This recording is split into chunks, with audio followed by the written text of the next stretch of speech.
Okay. Good evening, everybody. Hello, hello, hello.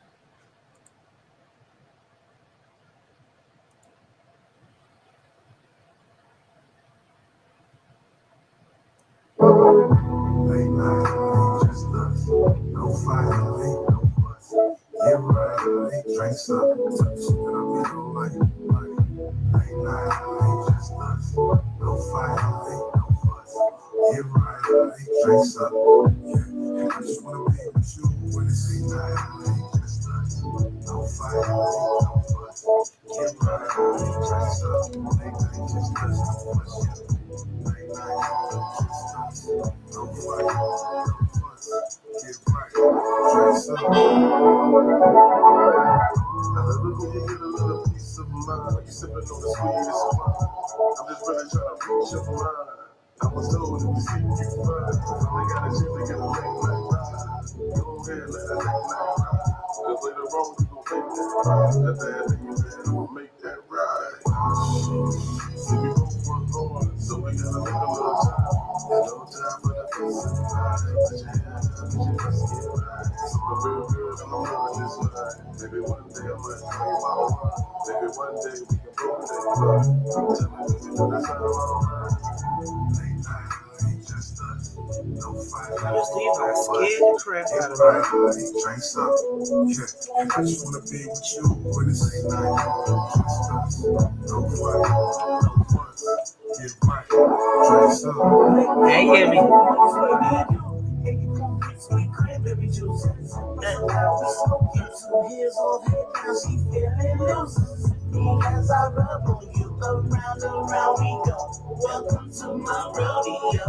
Little mama principal, looking like she edible. This vibe different is incredible. We get high, you can get some sensual. The pussy grip the me separable. I got the legs twitching like a seizure. This late night creep, show you in the free eyes eat. I'm in between the sheet, no amateur. I'm duckily high spell, but I'm like an athlete. Late night, just us. No fight, no fuss. Get right, drinks up. And I just wanna be with you when it's late night. Just us. No fight, no fuss. Get right, drinks up.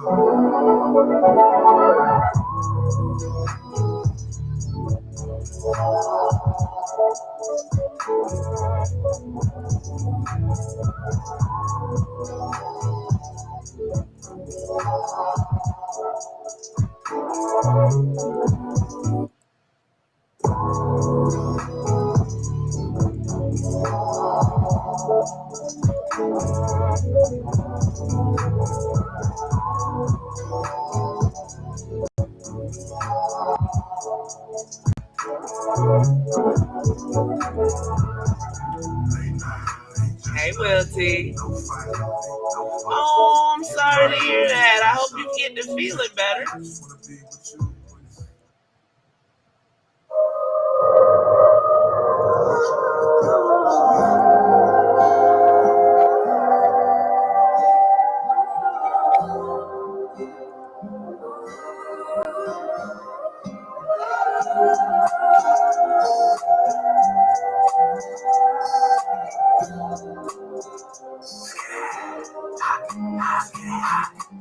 Couldn't tell me what I saw. I just seen it and seen it. From the visions to the real, same scenic. I only need a second to explain this. And any sudden change make the pain switch. And anytime it rains, it's the same shit. Everything from the pills, the insane. Yeah. And mama didn't see the shit from birth at the jail. She could see it had connections to the earth. I was born with a curse, born with a gift. I am weak of the flesh. I'm still with the shit. Breaking the mind, I'm rich in the soul. I enter my prime with digital goals. And everybody fly like a pigeon with gold. I rather fly like an eagle looking down on his phone. I only need a minute when I'm changing my clothes. So give me just a second if you're waiting to know. You too, Will T. I hope you feel better.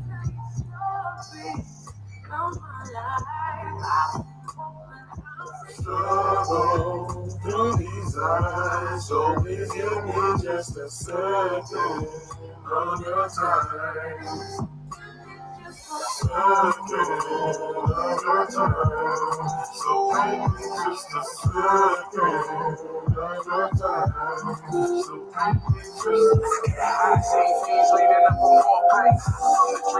Technical boy. Does anybody check where the homeless at? The murder increase, but the mayor's mad. He just told that bitch for the prosecutor. The city is the John, need the prostitutes. That's why we getting tricked through these obstacles. Everything changed, even school lane. Fuck your MMI, got the name. I'm just trying to focus till it's clear. Give me just a second, I'm choking on my tears. Your time, I could tell you stories of my life. Struggle through these eyes, so please give me just a second of your time. Second of your time, so give me just a second of your time.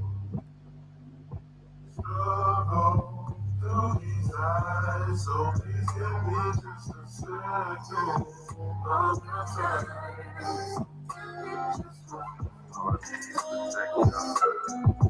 Just one second.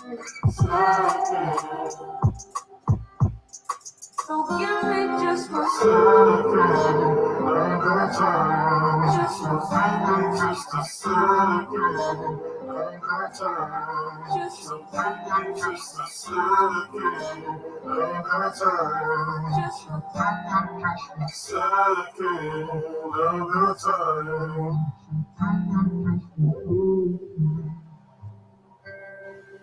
So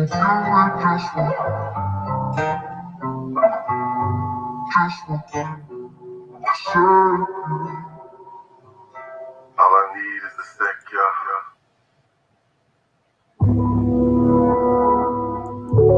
This is the remix.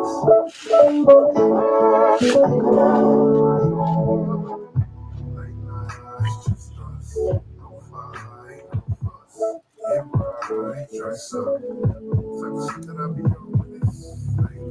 It's just us. No fight, no fuss. Get right, dress up. I just wanna be when you say it's just us. No fight, no fuss. No time for the fuss and fight. Let your hand down, let your fuss get right. Shit that I be on with this. Just us. No fight, no fuss. Keep rocking, dress up. I love it when you get a little piece of mind. You sipping on the sweetest wine. I'm just really trying to reach your mind. I was told if you see you fine, I got a chance to get a late night ride. Go ahead, let that late night ride. Cause later on you gon' make that ride. That bad that you had, I'ma make that ride. See, we both work hard, so we gotta make a little time. And no time for the fuss and fight. Let your hair down, cause your fuss get right. I'm a real girl, I'm feeling this way. Maybe one day I might be my wife. Maybe one day we can both take flight. Tell me, that's how I'm late nights, just us. No fight, no fuss. Get right, dress up. Yeah, type of shit that I be on with it. Late night, just us. No fight, no fuss. Keep rocking, dress up. Late night money for money, so I need you. Baby, don't be sweet, baby, you never tip us so how we smoke it. So here's all that, cause we feeling loose. As I love you go round and how we go. Welcome to my rodeo. This vibe is incredible. We get high and kick it to sexual. No pussy grip the way inseparable. I got her legs twitching like a seizure though. It's late night creep, showing every three eyes. We all in between. She no amateur. I'm a duck. I mean, her spell when I'm like an athlete. Late nights, just us. No fight, no fuss. No time for the fuss and fight. Let your hand down, let your fuss get right. Shit that I be on with it. Just us. No fight, no fuss. Keep rocking, twist up. Yeah. One time for the vibe that we had. One time for the vibe that we got. One time for the people that didn't want to see us together. Now the only thing they can do is watch us say, I ain't forgot about the time. Let your hair down, you been working overtime. I love the pussy you. Never been the type to run around like she ain't got nothing to do.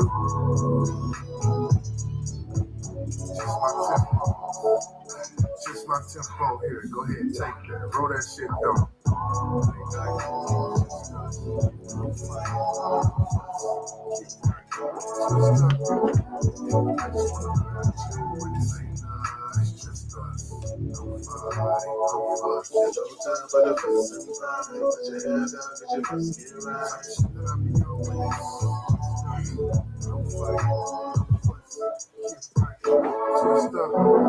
I'm trying to wait to get time for people to come in the room so we can get started good, but people keep coming in and out. I guess they think they got time, right? But the 10 minutes is about up. This is the last songy song. Come on in the room.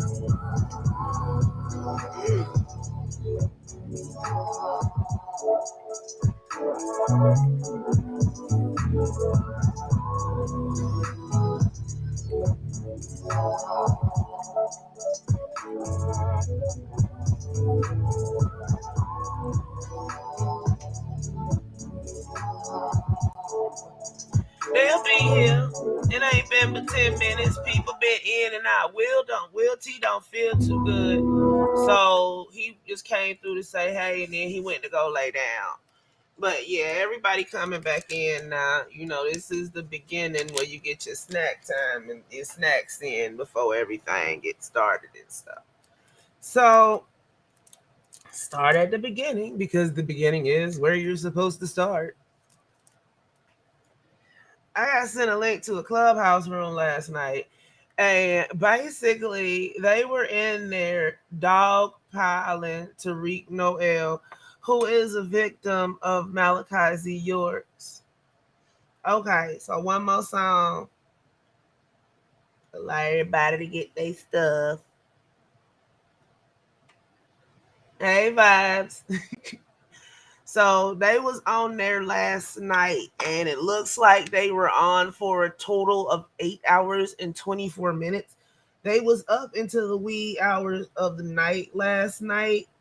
I know the part I heard, I got very angry, and I eventually left because the moderators were playing games and were not letting people up in the room. Like the raise hand feature, they were cutting it off. And that's how you get up in them rooms on Clubhouse. You raise your hand to get up on the stage. So they were cutting off the raise hand feature and all that mess. So DJ vibes. I eventually got frustrated and left. So today we're going to go over a little piece of this room because the devil is alive. Y'all think I'm finna sit up here and listen to an 8 hour and 24 minute stream that I couldn't stomach to continue listening to last night without being able to refute and respond? Because I felt some type of way. Yes, I did. I felt some type of way.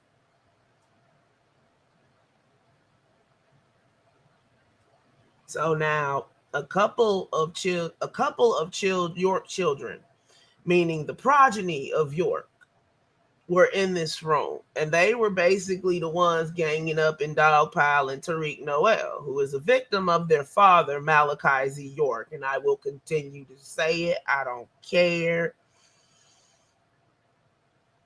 Y'all can't even say affidavit right, and you think you scaring somebody. Okay, cool. While you over there in Dubai doing strange things for a little bit of change, just tipping across the border so don't nobody know. You ain't fooling nobody but yourself, sweetheart. You put, and this is what kills me, and I wasn't gonna show this, but I'm gonna go ahead and show it. Now is the time. Now is the time. So somebody had sent me a screenshot of her IG. And it's the same day that she did that post with that she did that interview with old boy over there, T-Bag, or whatever you want to call him. Insert whatever here. So she wrote this poem about her father. And in the poem, she acknowledges that he is guilty. So 1 week later, you over here on Clubhouse saying that your father never did any of this. Girl, quit lying. Who you think you fooling?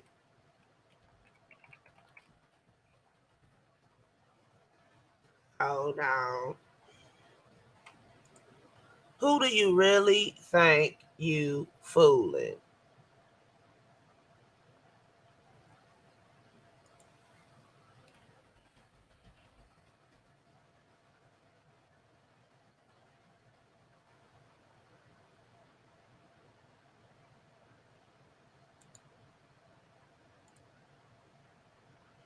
So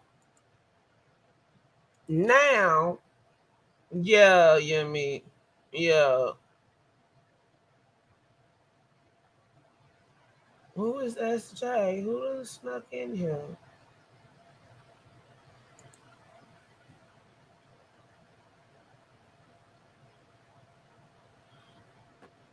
So hold on, I'm doing something real quick.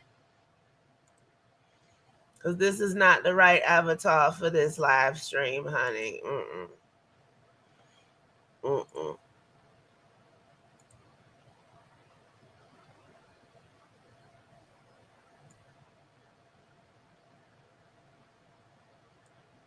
This is the right live stream for this. Soon as somebody start coming in talking silly. But yeah. So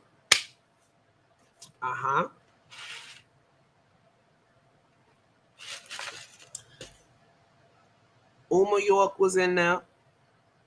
Walla York was in there. Moody York was in there. Phase 1 was in there. And if I'm not mistaken, Prince York Peppermint Patty was in there. No other victims. The victim's mother wasn't there. No opposite, perspective. Girl, she wrote that poem like a week ago. Hold on, I'm going to find it and I'm going to read it to you. 1 second. Get some background music going so y'all don't be bored.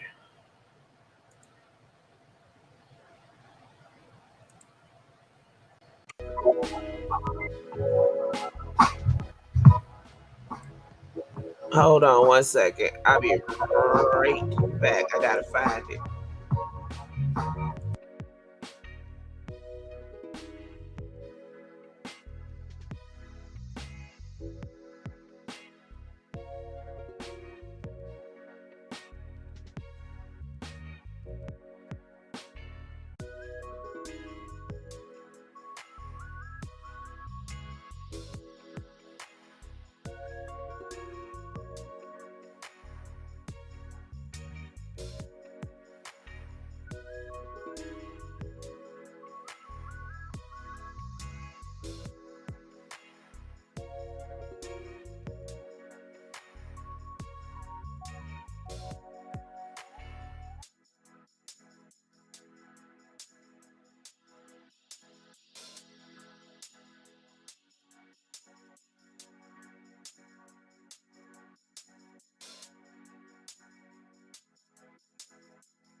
Hey, melanated bug.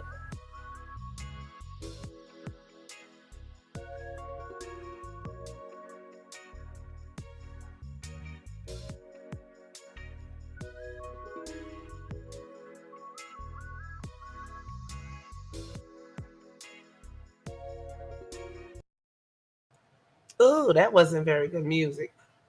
But I found it. Right. They need to let it go. The jig is up. The jig been up since York got arrested in the parking lot of the Piggly Wiggly, or it might have been a Food Line or a Harvey's. But I'm going to say the Piggly Wiggly for now until I get told different. In Milledgeville, Georgia, of all places. Yeah. Dang it. I had it. And I just did something stupid. Hold on. I'm finna pull it back up. So, oh, she wrote this in 2002. But still, the sentiment remains. How dare you? Hey, Pop, but oh yeah, it's Master Teacher to them. You chose them over your blood, my friend. Now, it's 20 years. No, this couldn't have been then. So, yeah, she wrote this recently. You chose them over your blood, my friend. Now it's 20 years in. You doing some bids. Sad to say, they got you locked in. I hope you know you lost the love of your kins, who was by blood birth really your friends, who would have fought for you till we had a win. Now they might keep you till the end. I think we all already accepted it, friend. I hope you won the attention within. No, he ain't locked up. They what they had charged him on, they changed the laws in New Jersey, so he basically slipped through the cracks like the little slippery sucker that he is. But his time gonna come too, walking around here looking like Lionel off the Thundercats. I think we already accepted it, friend. I hope you won the attention within. They took your love and laugh at us struggle again and again. That don't make no sense, but okay. I never thought it would be like this with all your strength, but hell, you chose them over your kins. I hope you still have all the strength within. It looks like you'll need it till the end. We didn't just lose a father, but we lost a friend. Girl, if you don't stop sounding like a speaker spell. I'm tired of you. Now, I done let you live. Yeah, it don't make no sense. Do it, Nick. And it don't try to make sense to the senseless. All we know is strength within, and he they can, and I'm done. No, Sam, I am. I do not like green eggs and ham.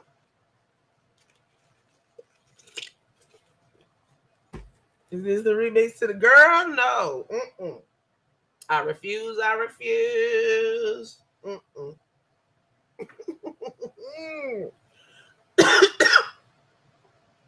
But he couldn't find the strength within. No, let me correct you, Uma, daughter of Malachi. Let me correct you. He couldn't find the strength within to keep his hands off of underage children. That's what he couldn't find the strength for. I don't like you. I let you live before. But you accepted the fact that your father is never getting out of jail for being a wormy, old, nasty mofo.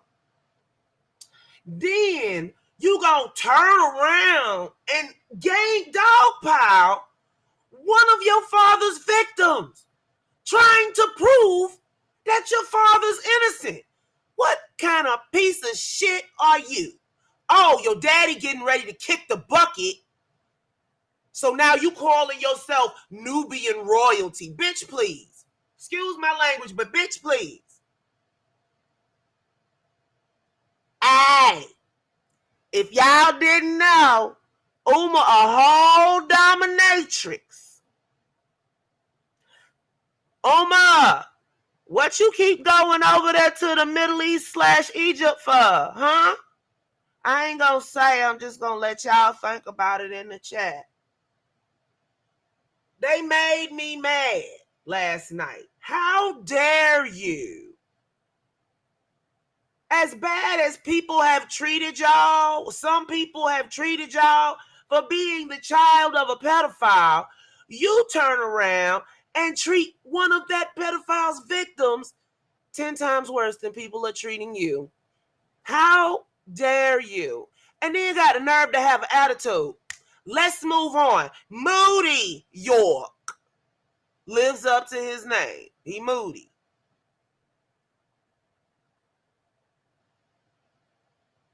Amongst other things. But we gonna leave that alone. Y'all say that y'all have all these charities and stuff, but when you actually trace the shit back, none of it comes to you. Oh yeah, but I forgot, all of York's kids know how to work social media, according to Uma. Girl, bye. How dare you? Now let's get started. I'm not going to guarantee we're going to listen to more than a few minutes of this shit, because I got very angry last night. And shoot, I was trying to scroll back up, but this say 3:51. I'm going to be scrolling for a long, long time. It was at 5 a.m. I repeat, 5 a.m. And I was out last night and it was raining and I almost got sideswiped by a semi. And then when it finally stopped raining and I done got all my nerves back together, this mess pops up. And apparently long after I got out the room, because I said, you know what, y'all running a whole narrative over here. Because they invited Chuck, but then blocked him out. Somebody invited Chuck, but they blocked Chuck from the room. Chuck who, you may ask? Chuck Morgan. So you didn't really want to have a conversation. You wanted to run a narrative. Once again, how dare you? Your daddy couldn't stop being nasty, so he in jail. And y'all compound the fact that y'all had the most prolific child in the history of the world as your father by going around and attacking his victims, by trumped up affidavits that members pressured the victims into signing. That's witness tampering, people, because they did it at the time of the trial. And they say it quite proudly. The ones that are still in this shit. Girl, no, yes, thank the Most High, because I almost got sideswiped by a freaking semi. Girl, I was on the road about to cry this morning. I didn't get home till like 9 a.m. The things you do for love. And then they tried to say that Tariq Noel, this is me paraphrasing them, they say that Tariq Noel only accused York of the egregious things that York did because he found out that York wasn't his father.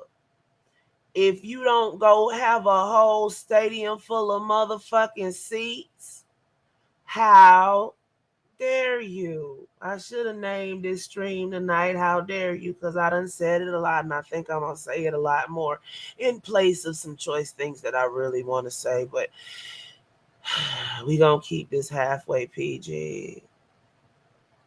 Mm-hmm. So let's get started.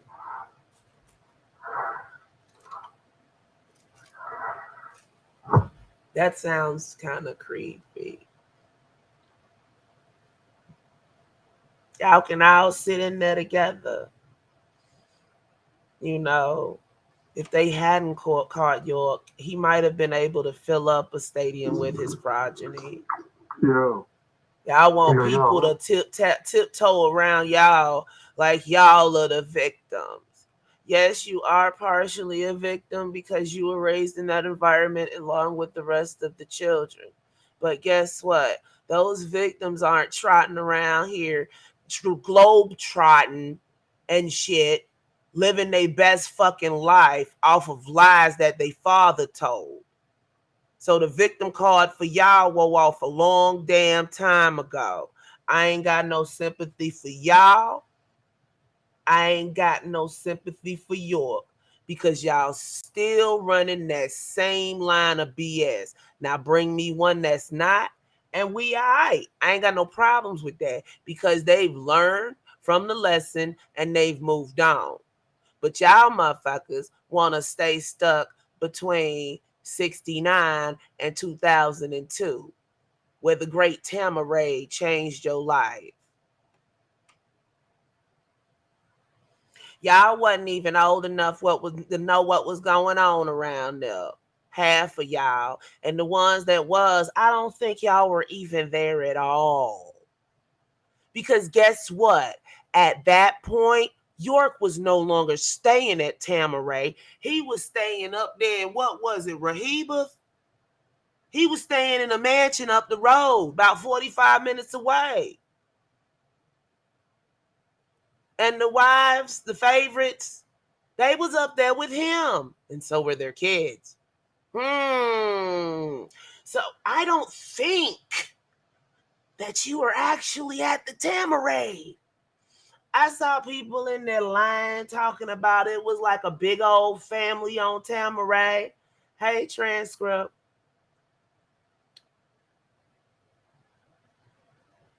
We had plenty to eat and this, that, and the other. Only if y'all was out there stealing or begging or both. Because guess what? I done sat out here and read where one member of Tamaray had their children in a storage shed all day in Georgia because she didn't have anywhere else to put them, so she could go to work to try to get some money for them. All those people on Tamaray, and do you know how much money was allotted for Tamaray per month from all them thousands of dollars that came in from everywhere?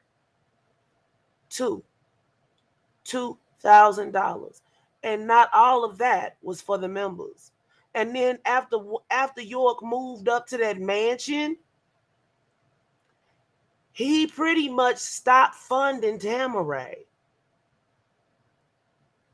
They was eating beans and rice before he left, and they was happy to get that after he left because they were starving to death.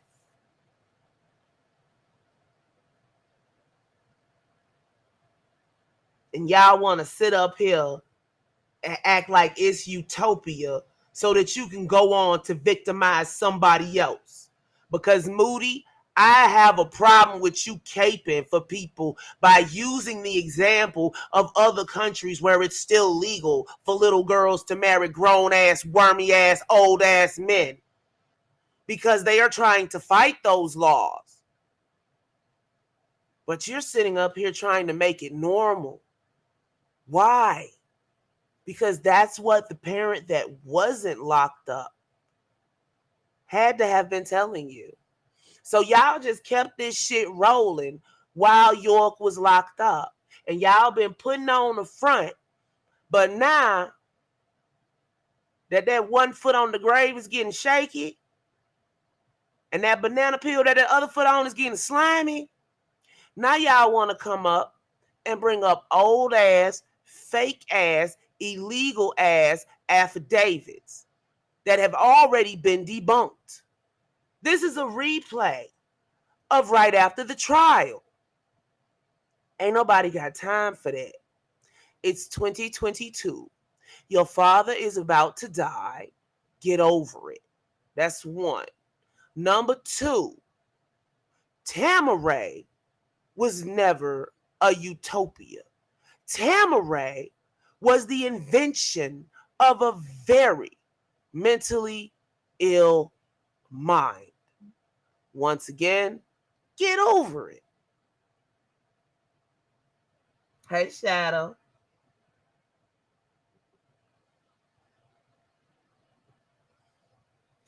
I don't understand how much clearer I have to be, and everybody has to be, when they waving the truth in your face, because you would rather believe a lie because it gives you some kind of comfort, because the pappy that you never knew in the first place because you were too young, or you had drifted away when he got tired of your mother and got rid of her, some shit like that, because York ain't nothing but a dog in the end. He sat up there and cobbled together other people's shit. And he had the children that he was also molesting draw the artwork that y'all praise him for today. While y'all sitting up here passing them little books around, do you realize that the victims drew those? The victims typed that up. The victims copied and pasted. The only thing York did was be a motherfucking proofreader, and he didn't proofread that. He had somebody read it to him, and he dictated the because he was functionally illiterate. Okay? So you're functionally illiterate, pedophilic leader, Wormy. We gonna stick with Wormy tonight. Your functionally illiterate, wormy leader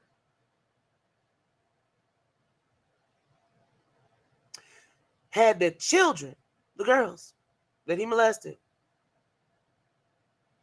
plagiarized the books for him, add in the parts he wanted to add in from when he was watching sci-fi movies and shit. How dare you? Moody, you tried to sit up and justify your dad's predilection for little girls. Oh, yeah, and let me correct you for the Clubhouse people that might be over here. Malachi Z. York's youngest victim was not 6. Infant to toddler stage, young toddler. That's the youngest victim. I can't remember the exact age right now, so I'm going to leave it at that for you. How dare you try to gloss over victims? How dare you try to blot victims out as if they do not exist? How dare you? How dare you sit up there and try to tear down Tariq Noel's mother, saying that she fed him a lie, that York was his dad? Let me peep you to some facts. Hey, open scroll. Peep you to this little pertinent fact right here that they always want to seem to try to leave out. Everybody on the land called him father. You were required to call him father. So for a little child, if that's the only father he knows, dumb shit, nobody had to tell him that. Because that was the rhetoric on Tamaray. He was father. He was Baba. He was all the motherfucking made up names he gave himself.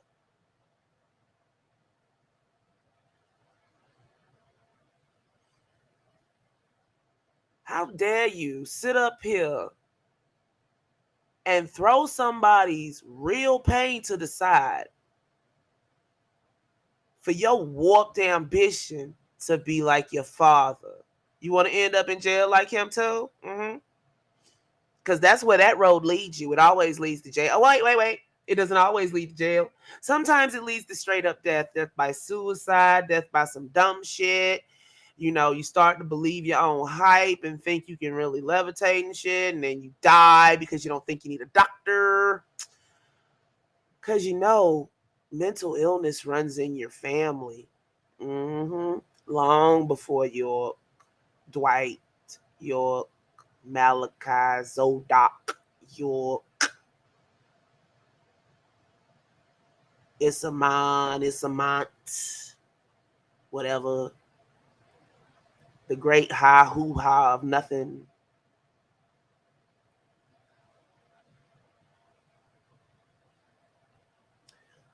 Uma, you've been proselytizing around these YouTube streets.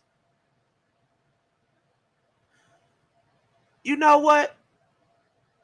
But I'm not just gonna blame Uma, because we done seen a couple of people proselytizing around here.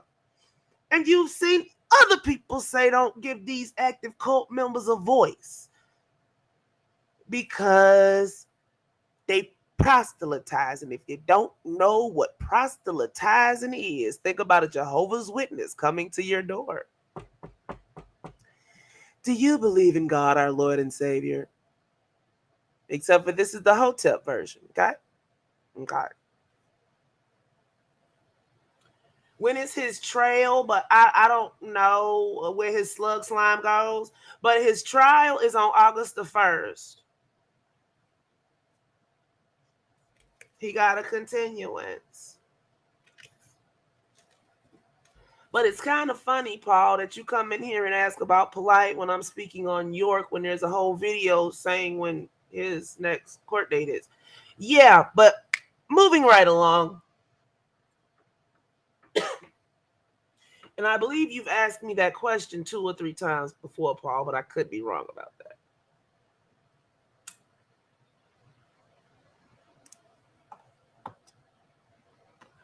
Walla, York, I ain't got much to say because I ain't hear him say much. So I'll withhold judgment for now. But yeah, this is a whole ball of sickness last night. Experienced it. This is true. My sisters went through it, and the people and friends that we grew up with also went. Let me answer you. Like I said, we was always around. Different people was always around. We was always working. Our office was big, you see. And where he lived, certain people can come in and he would have people around him. So that's why I said it was kind of far-fetched for someone to say that somebody was molested or somebody was raped, because there was always somebody there to witness. And they did not ask those people who was around him to come on the witness stand to bear witness. Hey, Tomas, I bet you 9 times out of 10, the lady that's speaking right now wasn't even on the damn land. These people caping and making up stories to make the land sound like fucking paradise and like it's all the government's fault that York is in jail. I call bullshit. Not only do the court documents contain the testimonies of victims and other people, it also contains photos. Now, they aren't in the documents that we have, but I do believe that the photos are described in detail, as well as the deformities that some of the children of York have, because York was diseased. It was supposed to be the 13th, but he got a continuance. So yeah, Polite.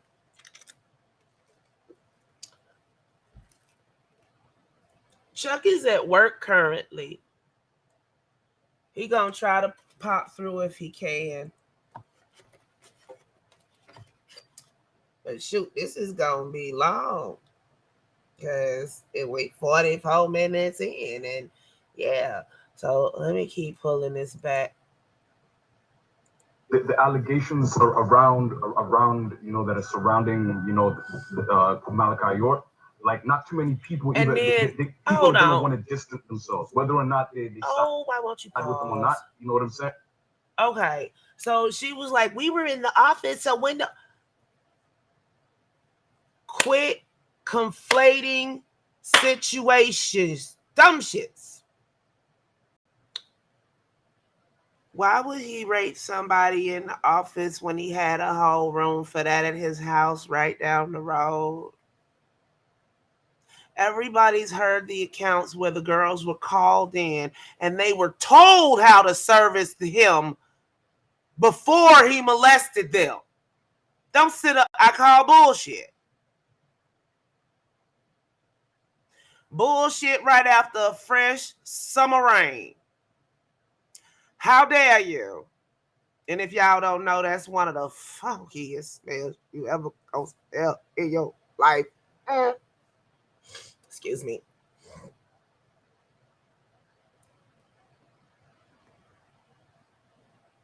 How dare you? I know you ain't got no home training because your daddy's the most prolific the wormy bastard in the history of the world. I know that. But girl, you've been free. You've been free for 20 whole years. That's a whole nother grown person. 20 years, a whole nother grown person has been birthed, went through school, graduated, and gone on with their life, and maybe still in college. Girl, stop. Just stop. Ridiculousness.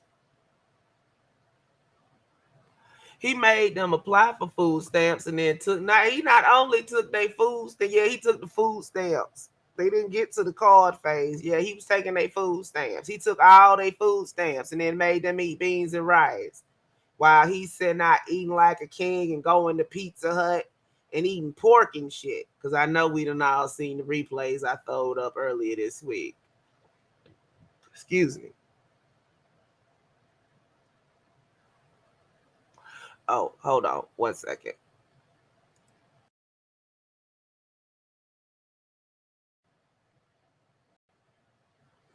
So yeah. So, and I've heard what she was saying before. I've heard that story before. You know what I'm saying? I've heard it. I've heard it 1,000 times. I know the family members. You know what I mean? I've done business with Jacob. I know Jacob. You know what I mean? I know a lot of the people that that they speak of, but it's I want her to get back. One of my ex's mom was part of the Milwaukee's and all that stuff. So I've heard that story about, and that's the thing. Like for me, man, a lot of everybody's experience is not gonna be the same. If your ex, if whoever was a Nuwapian, was she on the land? Was she on Tamaray? Or was she at one of the satellites? Because as we've all heard from actual members that have been confirmed by like complete coincidence and shit. Mitch came over here. Well, Malik been coming over here. All hail Pickle Man. And excuse me, Malik came over here and he stated that his brother was a Nuwapian. Years later. Well, I gotta get part 6 because I messed around and messed the last 2 up, so I gotta get part 6. But yeah, because my pro crashed. Hey, Miss Wise. Hey, baby. So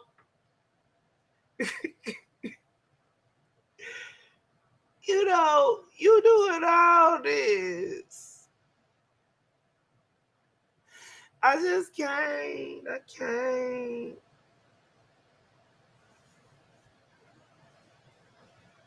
But you know, y'all trying to, you know what? You'll build a time machine before you make me think that York is innocent.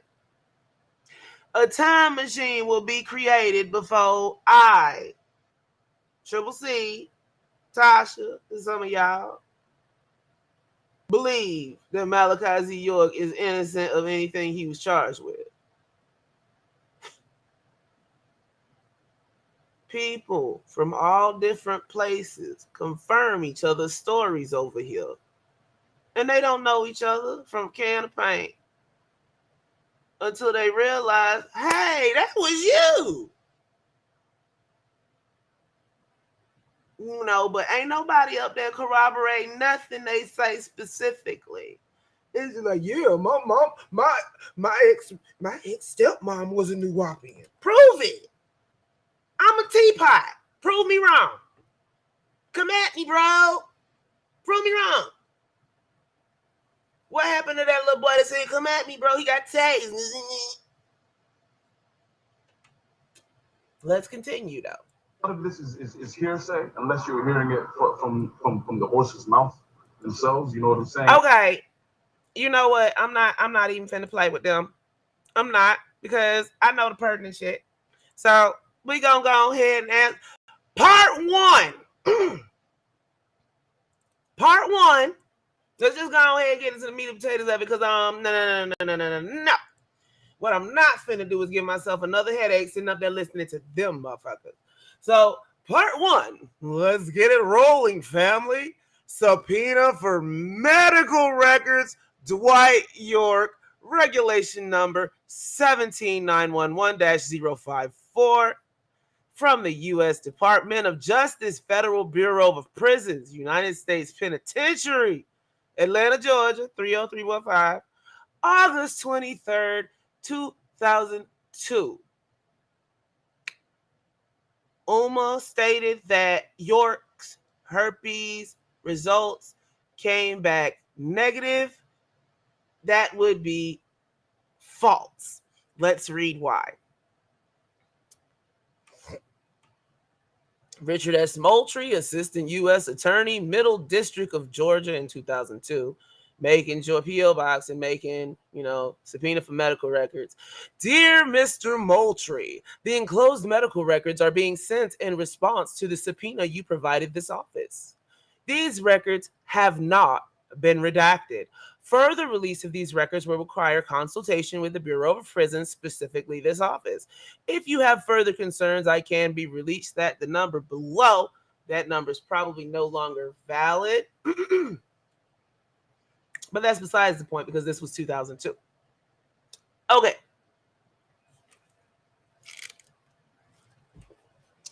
This one ain't nothing but a 5-pager. Sincerely, the attorney advisor. Radiologic consultation request / reports. All that's just jargon that comes with the paper. Dwight York, Malachi in quotes, 56 at the time. Examination requested by this person whose handwriting I cannot read. Okay, date of report, May 13th, 2002. Date of transportation, May 13th, 2002.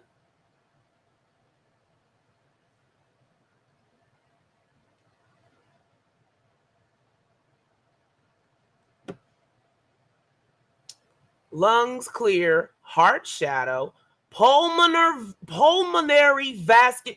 Hey, Nikwa, are you still here? And if so, can you drop up for a minute, love?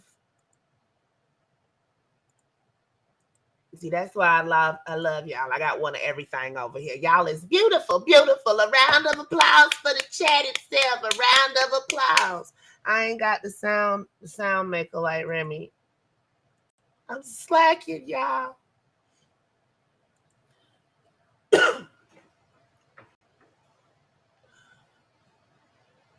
But they always claim that York has this heart condition that the aliens fixed that mysteriously came back when he got locked up, right? But this report right here says lungs clear, heart shadow, pulmonary vasculature normal, no active disease. So he doesn't have any disease in his lung. Of course he was lying, girl. Aliens came down and fixed the genetic condition that nobody knew he ever had. They told him he had it and they said, yeah, we're going to leave that one alone. Lungs clear, heart shadow. That means nothing was wrong with his heart, okay? On 8/15, Nikwa book. Oops, sorry. Okay, there you go. Hey. What's up? Hey, sis. Hey. Did you hear that? Yeah, pulmonary vascular disease is, and if it's clear, that means that he doesn't have it. It has to do with lungs clear, heart shadow, pulmonary vasculature normal, IMP, no active disease. Yeah. But he says that he had an angioedema or something. Angioedema? Something like that. Some kind of heart thing, genetic heart thing that the aliens cured for him. But it doesn't show up on this report. But then they said it came back in prison. So I don't understand. Well, first of all, ain't no way I can believe that alien thing. But I mean, he's old now, so he could have developed that while in prison. You know, like Yeah, especially but if he.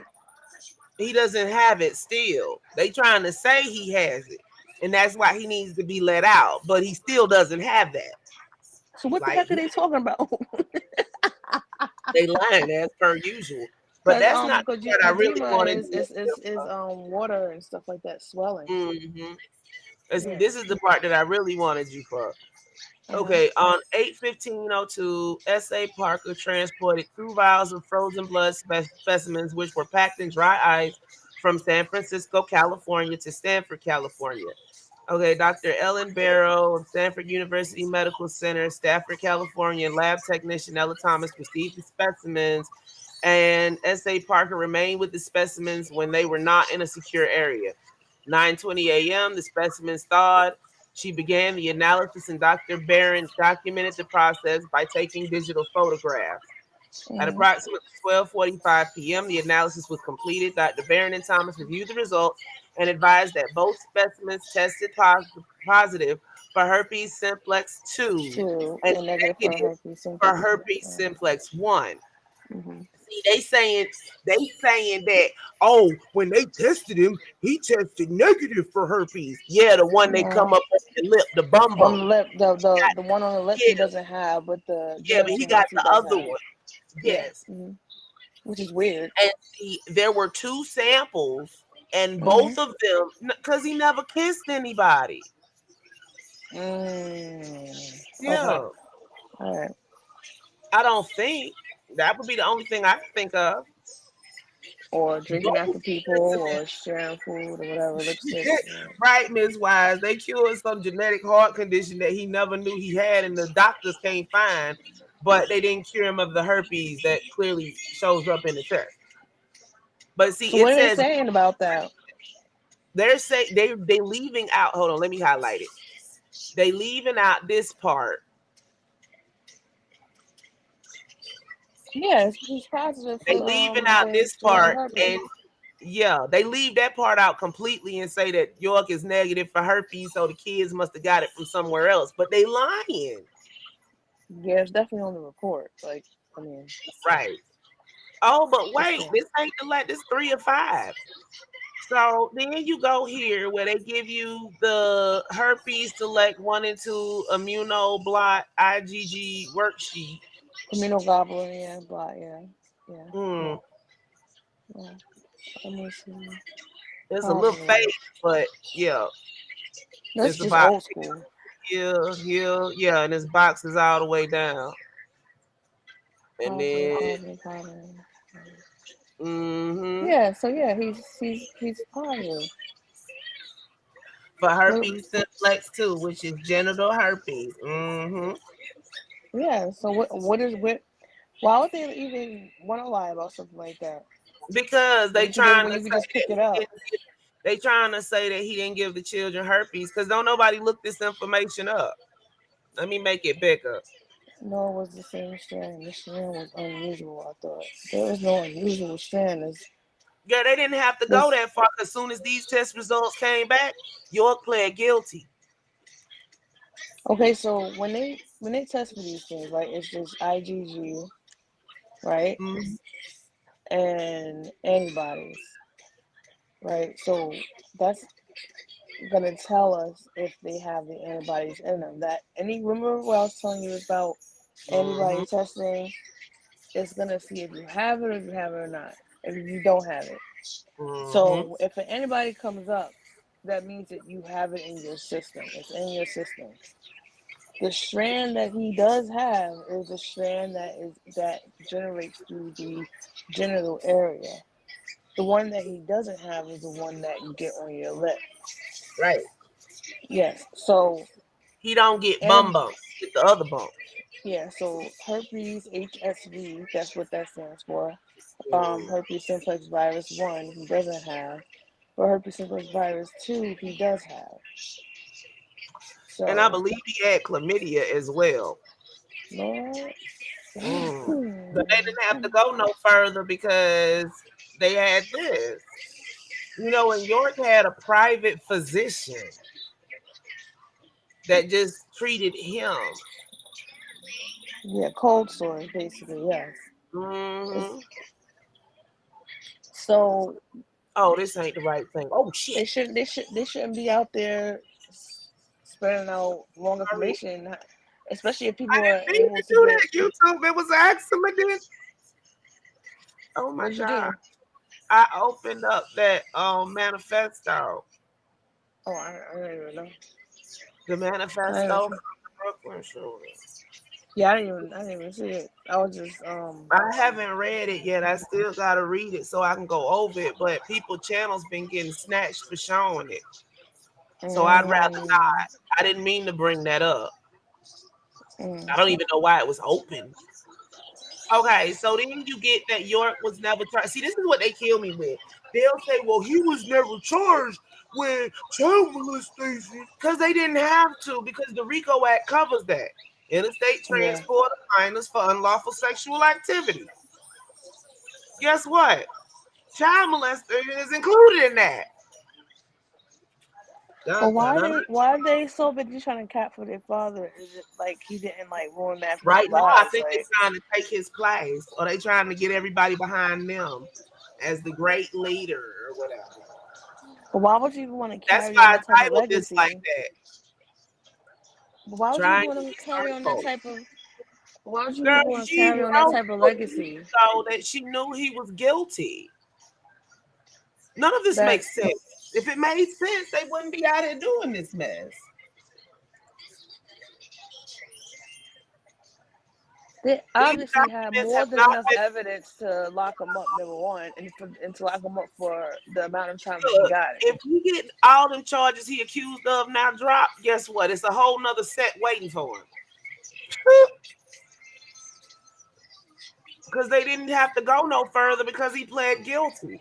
Look, they wasn't going to show everything anyway because they said everything together looked like it was so mind-boggling that they thought that people would throw it out because they couldn't understand.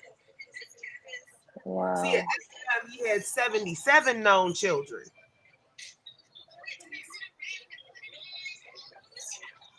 He had 77 known children, but it really said he really had like over 200, right?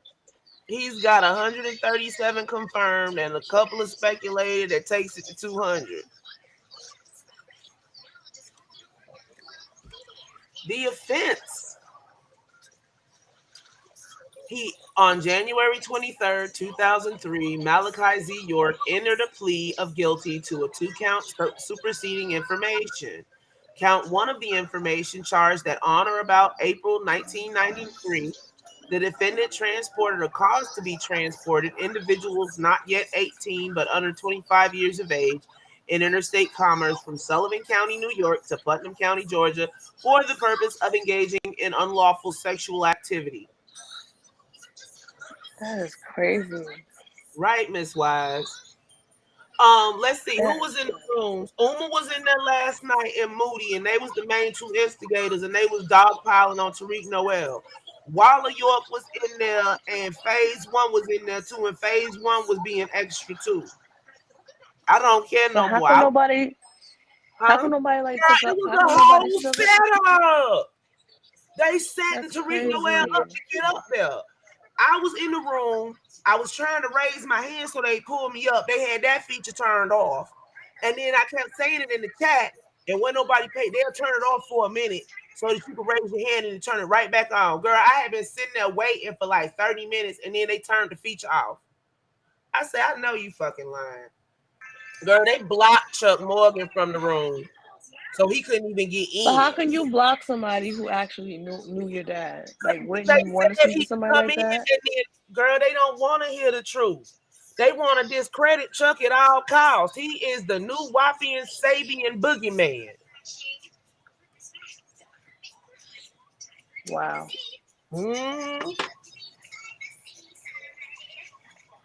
But they set Tariq Noel up because they know they can manipulate him. And they sat up there and dogpiled that child. Well, he ain't a child, he a grown man, but you know what I mean. He needs to even what he should do is stop even talking to them, honestly. He should really, yes, but apparently that girl. But that How was so dare they? Like, foul I think that's so disgusting. That's so disgusting. It was. To do It something like is. that. It was so foul last night. I was so flipping mad, and I couldn't even. Oh. Then I was driving. I wasn't driving at that point. I was in the passenger seat. But you know, still.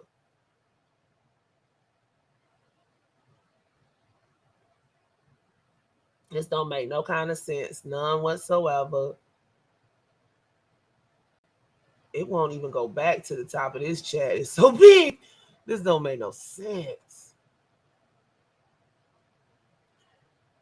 Just to be a victim and somebody to be like basically telling you you're lying, gaslighting them. It's crazy. Like that's what they were basically doing, was gaslighting him. Yeah, Like, they making were. him They think. were sitting up there gaslighting him, and they thought that, and then and some people was in the chat doing all this mess. Look, this one says, Malachi York is innocent, and I'm so grateful for him, and how I'm not a sheep because of him and my umi and my community. You the biggest sheep, nah.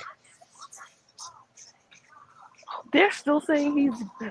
Yes, girl, that is one of his sons.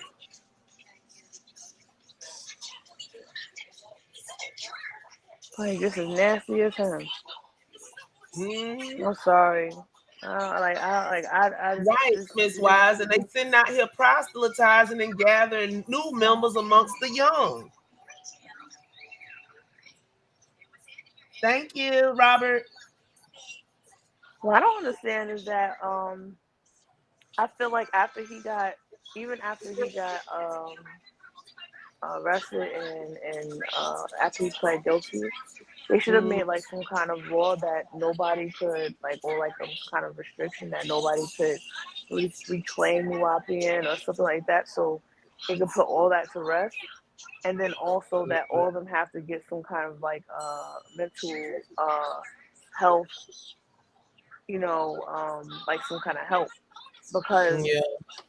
this wouldn't have this type of situation wouldn't happen, because there's kids probably still out there being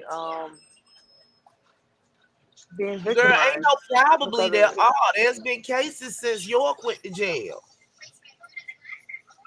That's crazy. Like that one girl they found in that hotel. I ain't gonna speak on that too much because I'm still waiting on some stuff to come through. But yeah, it's happened. Went to jail. Some of those members was kidnapping girls and all kind of mess. Wow. Mm-hmm. Well, there's something that should have been put in place so that none of the family members can come out and even re-establish that. This is what happens when you give people free reign. Some people don't need free reign. That's why there's a reign in the first place. Yeah, Miss Wise, it's the same thing.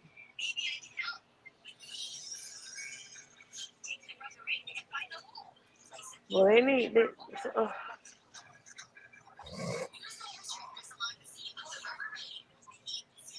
Out, man.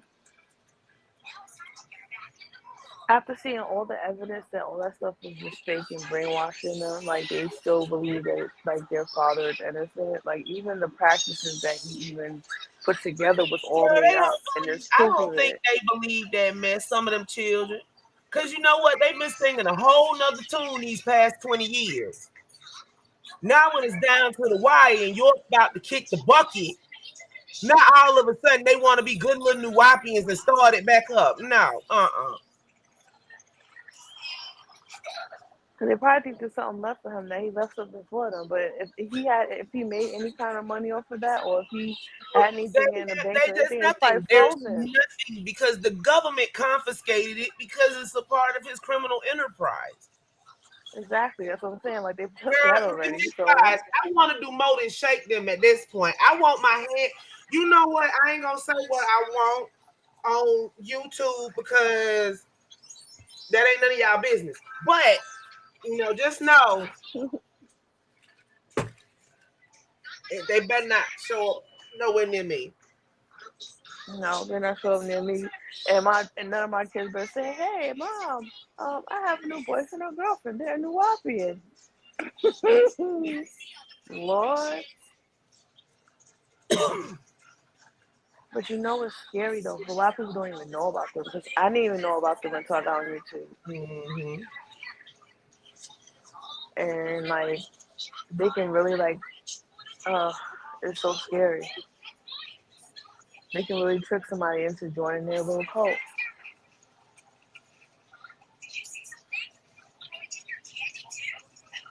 And then somebody gonna say, hold on, they say never proven state charges. According to them, never have to be proven state charges due to the 135 multiple life sentences for driving people across state lines. No, he always had a driver. Wake up. What they're doing is trying to shape it so that it seems like it's a conspiracy. Let me tell you, first he wasn't sentenced for driving children across state lines. It was for transporting them. That means by however means you put them on some other ground that where they ain't came from. Whether it be plane, You trafficked them.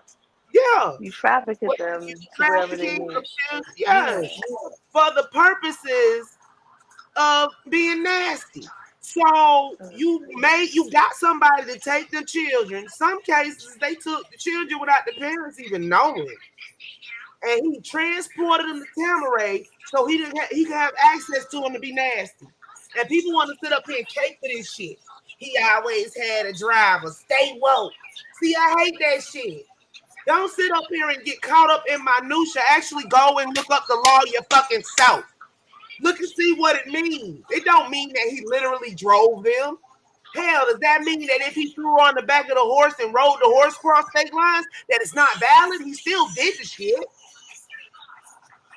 Y'all have the tonight. I'm just people traffic via airplane, people traffic via train, bus, whatever. They traffic whichever way they can. So I don't know who is saying that. It doesn't matter who's driving the car, it's under you. It's under your orders. Now, you don't believe they over here saying this stuff? Go look in the room yourself. It's called, the room name is called Creative Realities. Somebody's in the chat saying that? No, I'm just saying for anybody that come up later and want to sit up here and act like this mess didn't happen, trot your happy butt over the clubhouse and see it for yourself. That's just it. Wow. It's just unfortunate that they still are literally like. Hold on, wait a minute. Been so Somebody long. posted this in Clubhouse last night, but it's on Scrib. Let me show you something. You know what? I'm tired of these people. Let me show you this.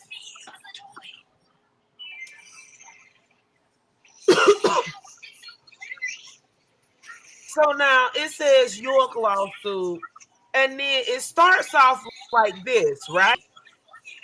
But then you go to the next, and the format's wrong. They never format government documents like this. Wrong font and all. Just pitiful. The font is wrong. The font is so wrong. The border's wrong. Everything is wrong. Everything. It's not even aligned right. It's not even like. That's aligned like a book, not a document. Indented wrong. It's indented wrong. That's aligned like an essay. See, look, hold on.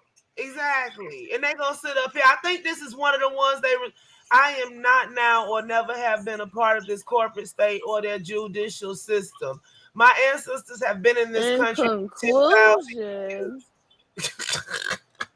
conclusion, I am asking Judge C. Ashley Royal to be the fiduciary and reserve all the rights under, according to this type, anyone can be sued who is acting under the color of law. The reason I am asking for the amount of money, this is some sovereign citizenship BS, is because I think a message should be sent to everyone in North America that you should not rape, murder, pillage, or do treason, sedition, involuntary servitude, slavery, terrorism, fraud, extortion, grand theft, robbery, conspiracy, and racketeering against the native American more. Do you see that handwriting? You see that writing? Girl, yes, this is all some bunk. Yours truly, Malachi Z. York. I am here for settlement and closure. I am looking for compensation in the amount of $2 million. You know what? I can't with them. This is some sovereign citizenship BS, and they trying to pass this off as legal documents. I can't. Just throw the whole thing away. Just throw it away. And they let this go on last night. Whoever owns that room, let it go on because they wanted the numbers. I'll be right back. Mm-hmm.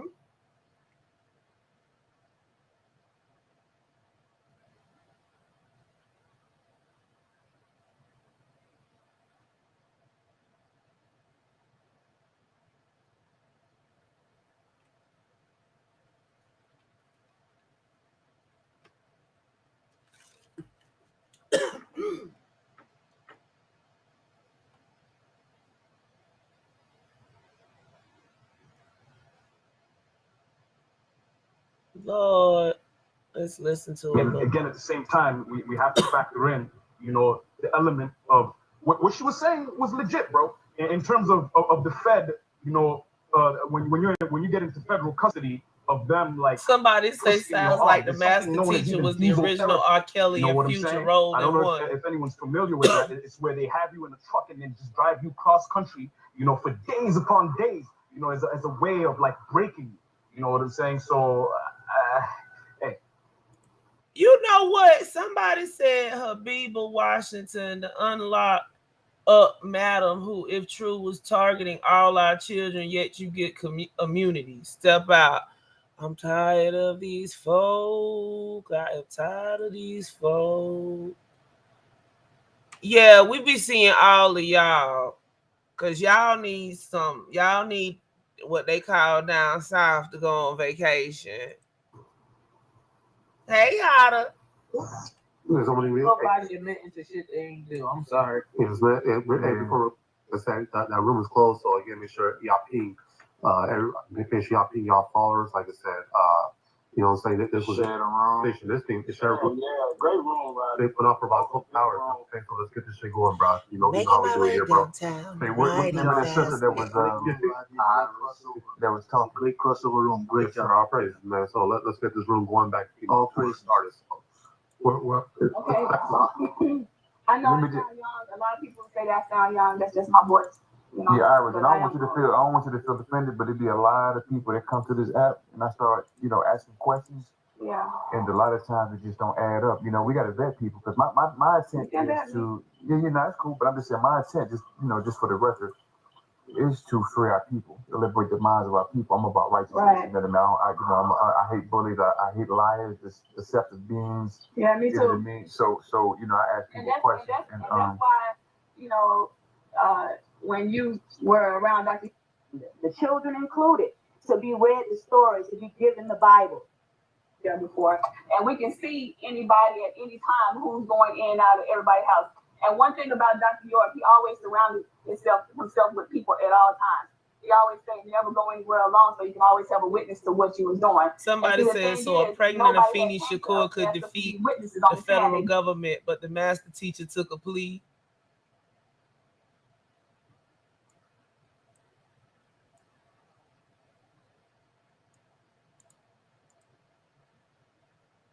Yes, Hunty, yes.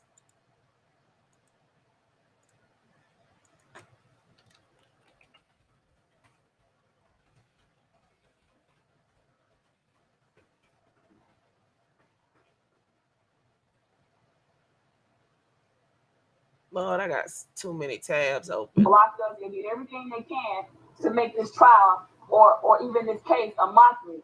They didn't let us get on the stand. They didn't ask the people who was around to be one-on-one. What would they need to ask y'all for? Because y'all didn't know nothing.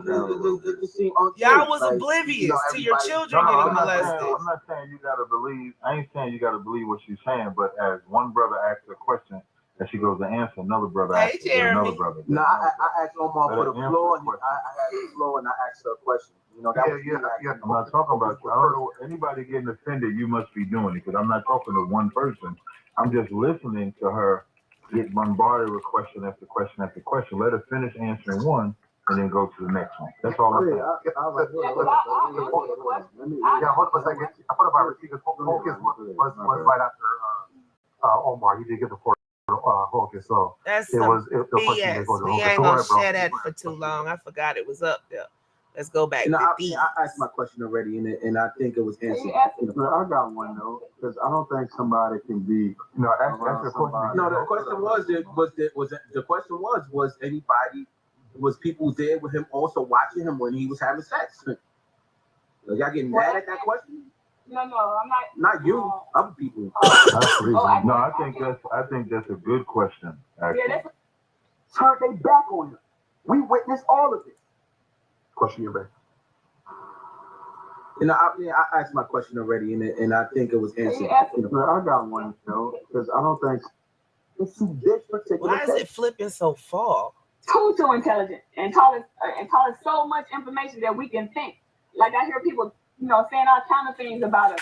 We are not here to battle. We can't control every member in our organization that goes out on the street. They want to battle people, pervade them with this doctrine is better. No, we don't have time for that. Right now, we are trying to help our teacher get out of this situation.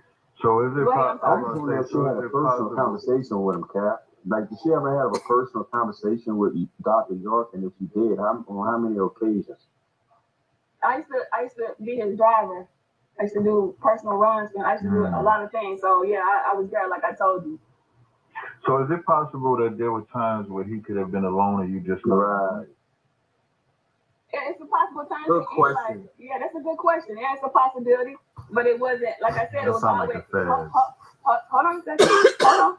It's a possibility that he could have been alone by himself at any time, but that was highly unlikely because of how we were on the land, and that's why I said if you talk to anybody, especially the sisters. You know what? I think they deleted me out this clubhouse last night.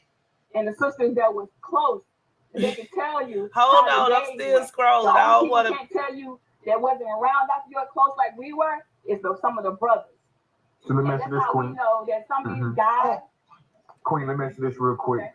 So how did it go? Like, how did help the people understand? Like, let's say if you said you were doing like bookkeeping, you were dealing with the books. How did it go from that to like being a personal driver? Like, how do you get promoted to doing that? Like, what's like the? I asked to do that. It's not that I got promoted to do it. I asked for that job. Okay. So you were doing the books and driving, or was there one job and then you switched to it? Were you doing both at the same? I'm just asking, like, were you doing both at the same time? I wasn't the only driver, so I didn't go out all the time driving. I drove. And so you had more than one job. A couple other people drive. Yeah, I asked for it. Yeah. So he had more than one driver, though. He had more than one driver. What does him having more than one driver have to do with anything? It was called a criminal organization just for that reason. One of my uncles has more than one driver. Yeah. So So when it came to driving, like, what did you have to do? Like, go pick up food and stuff like that, or like what type of work did you do? I did all we had somebody on here that used to drive for York, right? You know that trafficking minors across state lines. Dr. York never drove himself, so who was the person that was driving the people? He wasn't doing it. It says trafficking. Just because you don't have. They didn't even say. So what would you see how this place is? They didn't even ask them what were you driving. What happened? People want to sit up here and make up conspiracies because they don't know how things work. But the thing to do, if you don't know how something works, go look it up. It's so easy these days. That's what Google is for. You know what? If you Google and you only find retraction statements and stuff, I know that's what you're looking for. That's all you're looking for. You're not looking for the truth. You're looking for something to solidify your position. Because you know what you never come up with? You never come up with any valid documents. Always something made up.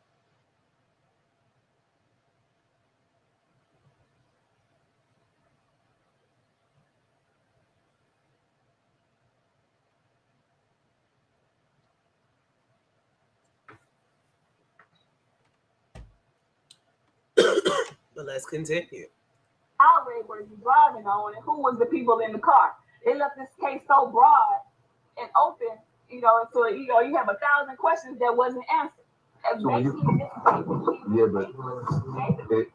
So if they transported them under his orders, that goes out the window. We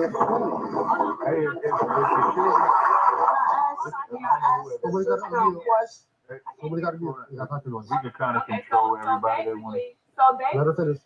So basically, when the people moved down here, everybody moved down. Hold on, let me pause this for a second and ask the chat something.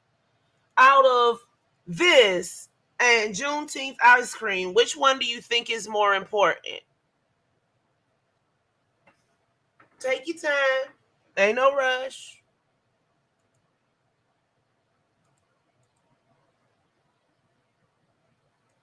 Ain't no rush at all.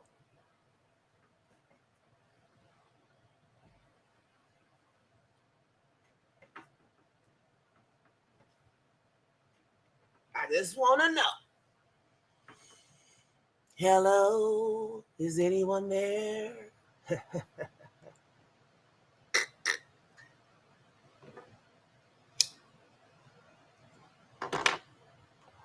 Yeah, I want your real answer.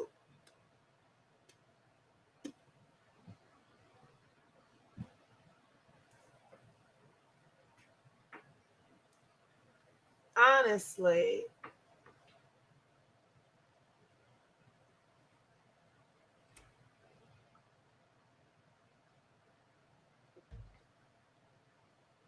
For realies.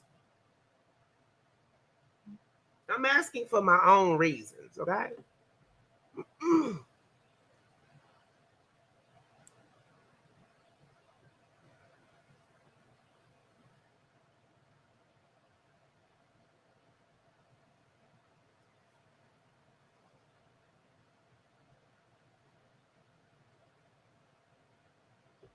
Ain't nobody gonna answer.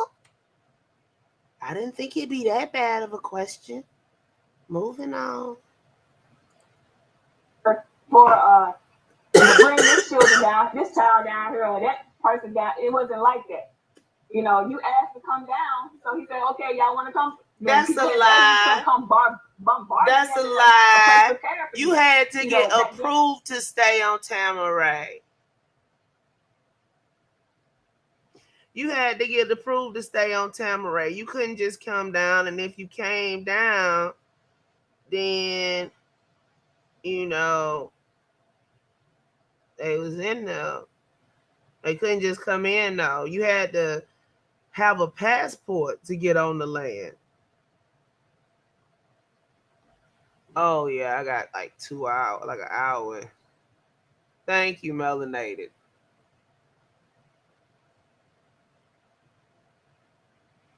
That's what I thought, but thank you. And when everything first got started, it wasn't. See, that's why I said all this misconception. If you don't know, then you don't have all these things in your head, and that's not how it went. So, Queen, can you go more in detail with the driving part of it? Like, what did you do exactly? You drove him around personally, or did you what did you actually do like outside of that? I used to drive him around personally. Like there was no man to drive. Like, we're good. I used to drive him around personally. If he wanted to go somewhere, it was always a group of us. That's why I said, a couple of occasions I might have did it. I ain't mean to slam that down. It just go take care of bottle heavier than I thought. But it was other people that was in another vehicle behind us that was coming too. So like I said, Dr. York never goes or do anything like by himself.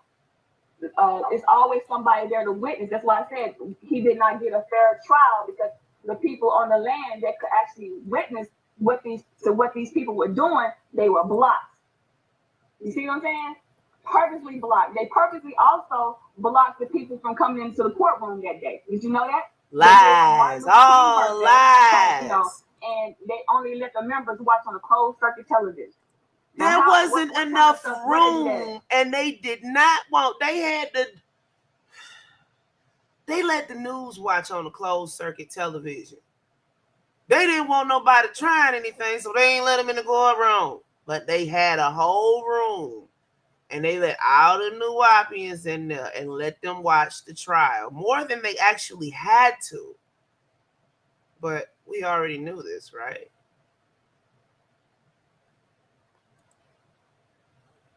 But these are the lies they tell to proselytize to new members, because everybody isn't gonna go look the information up, and then they think it's some kind of government conspiracy. Oh no. No, that was just a personal reason for asking. It ain't no biggie.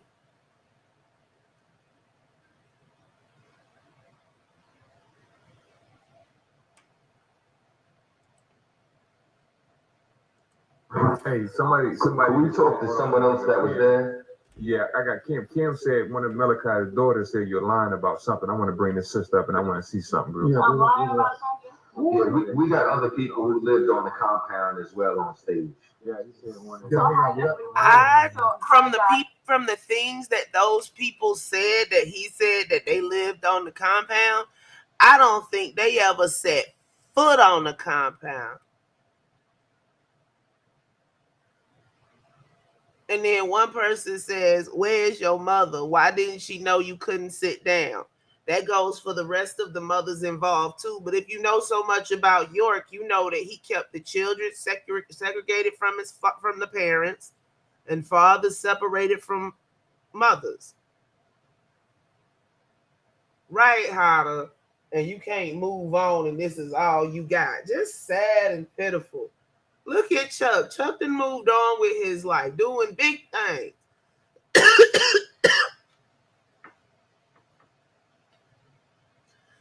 Look at Khalil Lamani. Some people might not like him, but he ain't trying to start no cult up and shit. Yeah, hang on a second. Susan, I appreciate you. Hold on. Let us see. Okay, hold on. Just before, I want her to tell me who she is, and so I can know who she's, because a lot of people might get on here and they might say things and yeah, that's all fair. Kim, introduce yourself for the people. Yeah, introduce yourself to the people. That's fair. My name is Ken. I know his daughter personally, right? Oh, wait. So hold on. Where's the daughter? Hold on. She's going to come on Clubhouse. I sent her the link to this room, and when he said you were his driver, I texted her that. She said, I thought it was the daughter. That's the mic. How would she know that? You just come and gaslight, bro. Yeah, hold up a second. Y'all let her finish, y'all. Y'all gotta let her finish. Like I said, if this ain't got nothing to do with you, y'all mute your mics and let the sister speak. Go ahead, sister Kim. Go ahead. I'm gonna start clearing them out, bro. Yes, just start talking to us. So go ahead, sister. Go ahead. I'm the one doing it. Go ahead, sister Kim.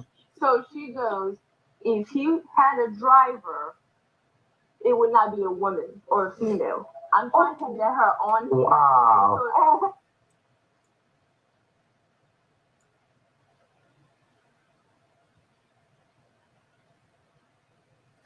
Give it time to catch up with itself.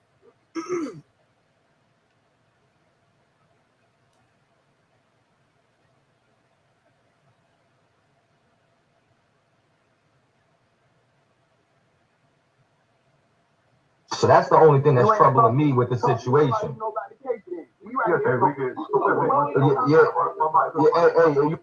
Yeah, and it was some lady on here talking about she had a criminal justice degree, and I think she read that shit off or something similar. Hold on. Speaking of, let's go back to this Skrill page, because I'm gonna look for something real quick. And I don't want to just leave y'all sitting here twiddling your thummies for no reason. So, Bernie O'Donnell. Brother Teresa well. Bernie, you're a bad man. Again, we lived there as well. Noel. Maybe. So, Brother Tariq Noel, I appreciate you coming to the Why panel, are you brother. posting Boy, don't fake you open shit? your mic, introduce yourself, and it's before it's all I yours. don't know what the petty weight. Hello, peace, everyone. I'm Tariq Noel. Well, I haven't been keeping up with what's going on. I just came in the room, so I'm here.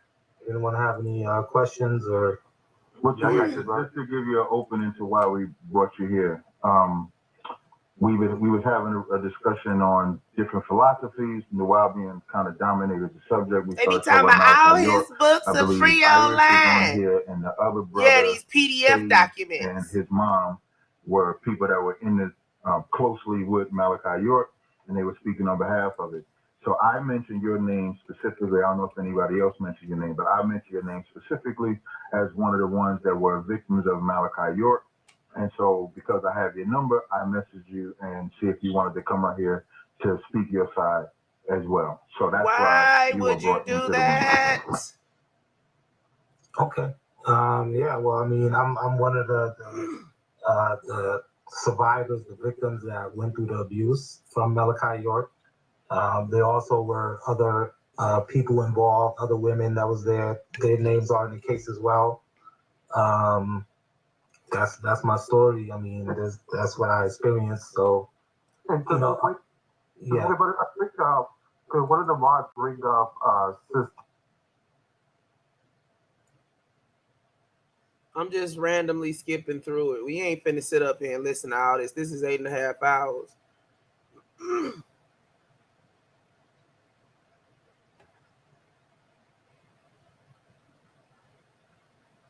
Hold on 1 second.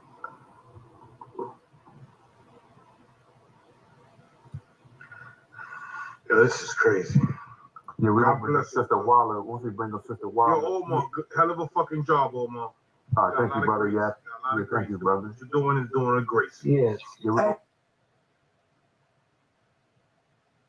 bring up Sister Waller, and then we're gonna let brother Fade and his mom and the sister that's the driver, like kind of like vet too, right? Have a balance, combo. We know why you brought him here. Wallace on stage right now.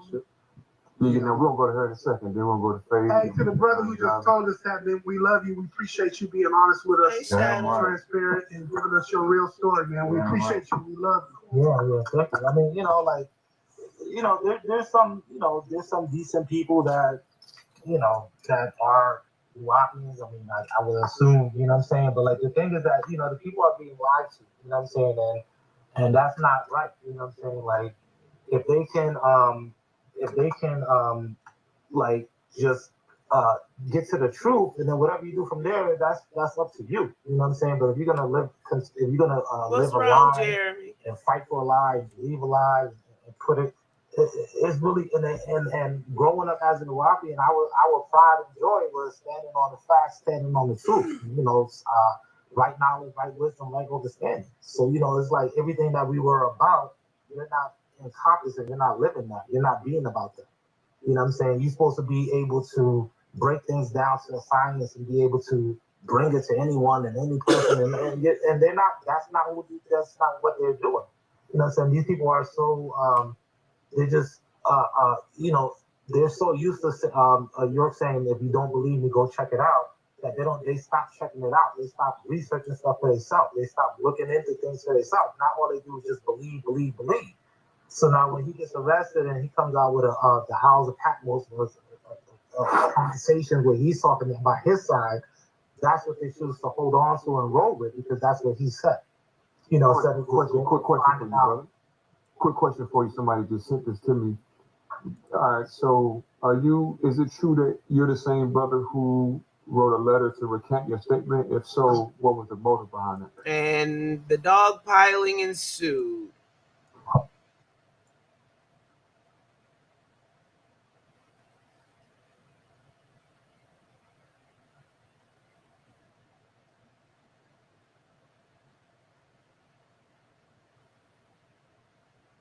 There, as far as any source of animosity, negative.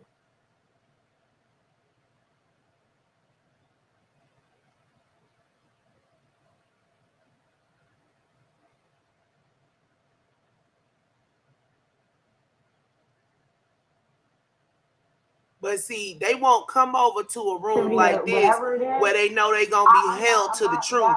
They go to rooms where they know people gonna let them lie, or people don't know any better in order to let them lie, or people gonna let them lie for the shit's factor because they trying to get their room popped. But in the meantime, in between time, you exposing people that know nothing about York to this shit.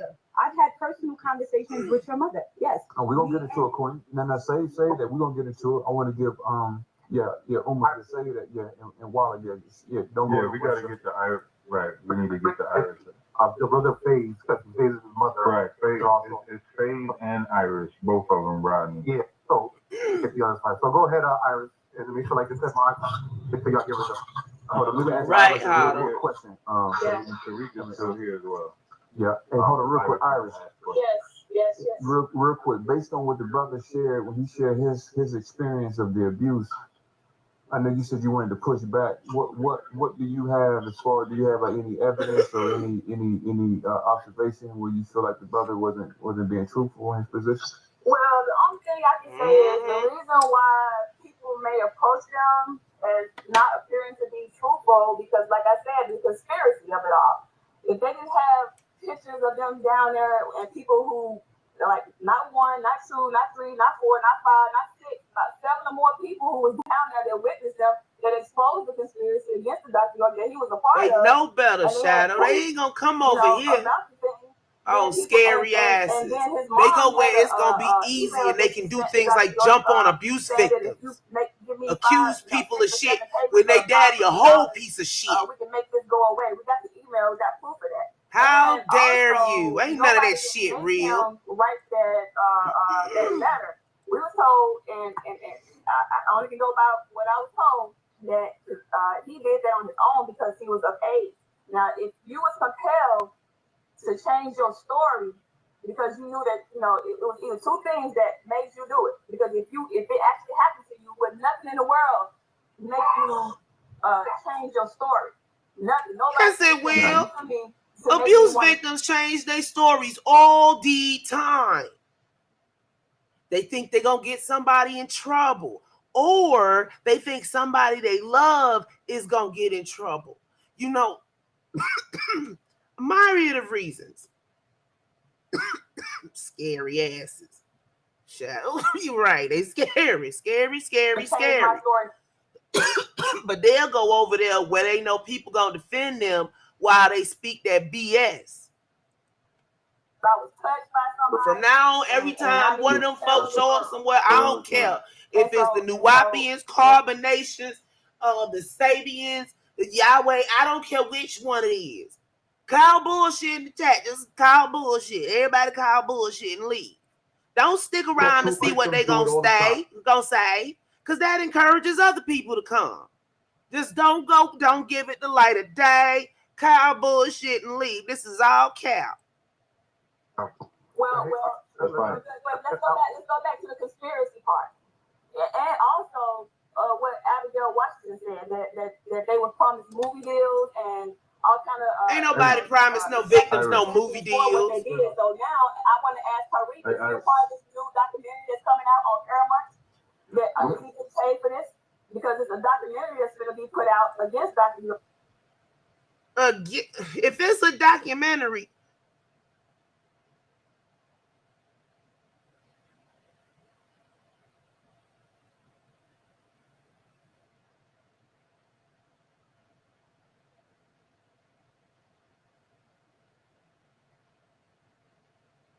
A documentary from Paramount.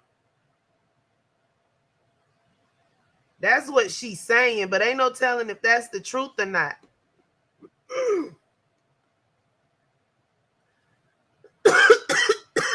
Shadow.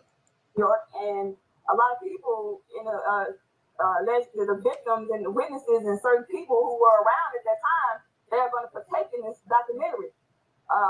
And I feel like, So you want to know if he's a part of the documentary? I kind of have a feeling that he is because no, just asking. Yeah, we're gonna listen. Let us moderate before you. He is because the people contacted me and they told me he was one of the people on that list. Wow. Okay, no problem. But before now, Iris, you made a point to say what you were told, as far as the letter that he wrote.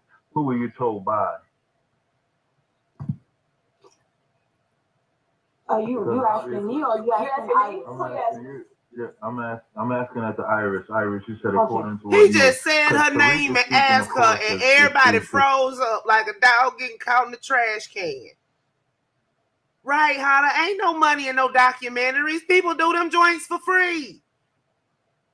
Hey, if anybody want to crowdfund me to do one, I'll do it. I'm telling y'all, we'll do CGI instead of using people for the reenactments and shit. It'll be awesome.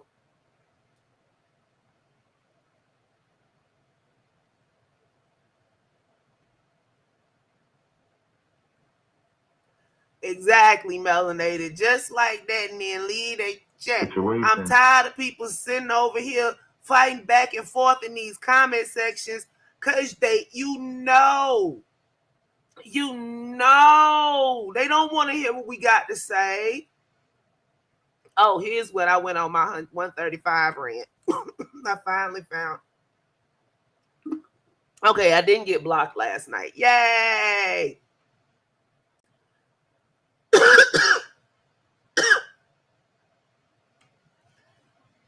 But then they take stuff and try to twist it out of proportion. They didn't write it. Well, I knew his Sahaka personally, and sometimes when you with people, you ask them questions, and you ask Sahaka. What? Wait a minute. What? That was at 2:02.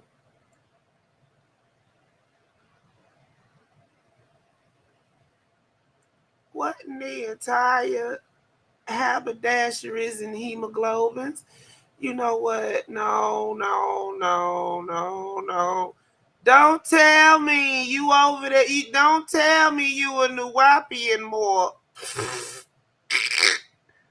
Don't tell me that, miss. Why you do that? Sorry, y'all.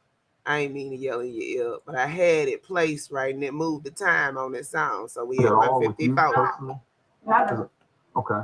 Never. And for the people hearing this for the first time, what is your mother's story? Just for those that know her relationship to Malachi, her part that she played into the whole case and trial. Clear it up real quick before we get to Uma. Well, I'm taking it back because I wasn't expecting her to jump on like this. So I'm a little thrown off. That threw me off right there. I didn't even know there was that much animosity with her and me. I'm lost. So y'all gotta excuse me. That really just threw me off. I'm so lost.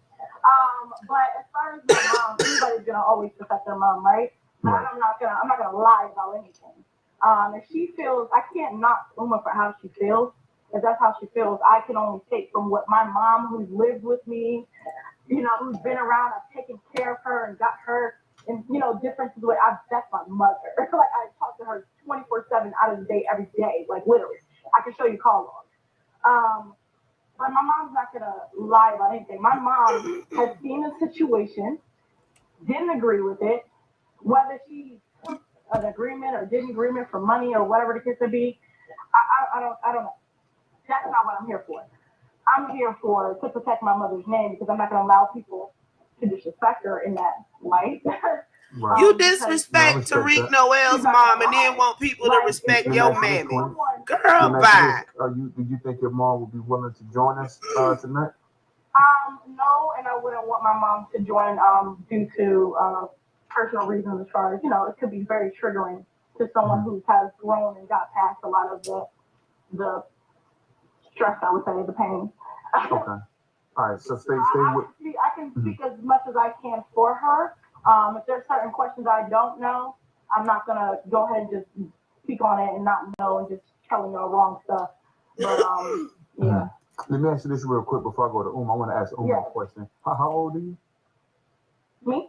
Mm-hmm. I'm 30. Okay, 30. All right, don't go nowhere. Stay with us. So so you guys are okay, brother. She's Omar. 30, so that means she was 8 when the Tamaray went down. So how much How much do y'all recall of when y'all were that age? Because I don't recall that like a lot. But yeah. So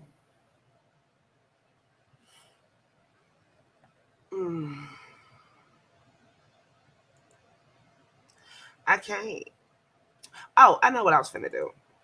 Yes. I'm gonna put this back up.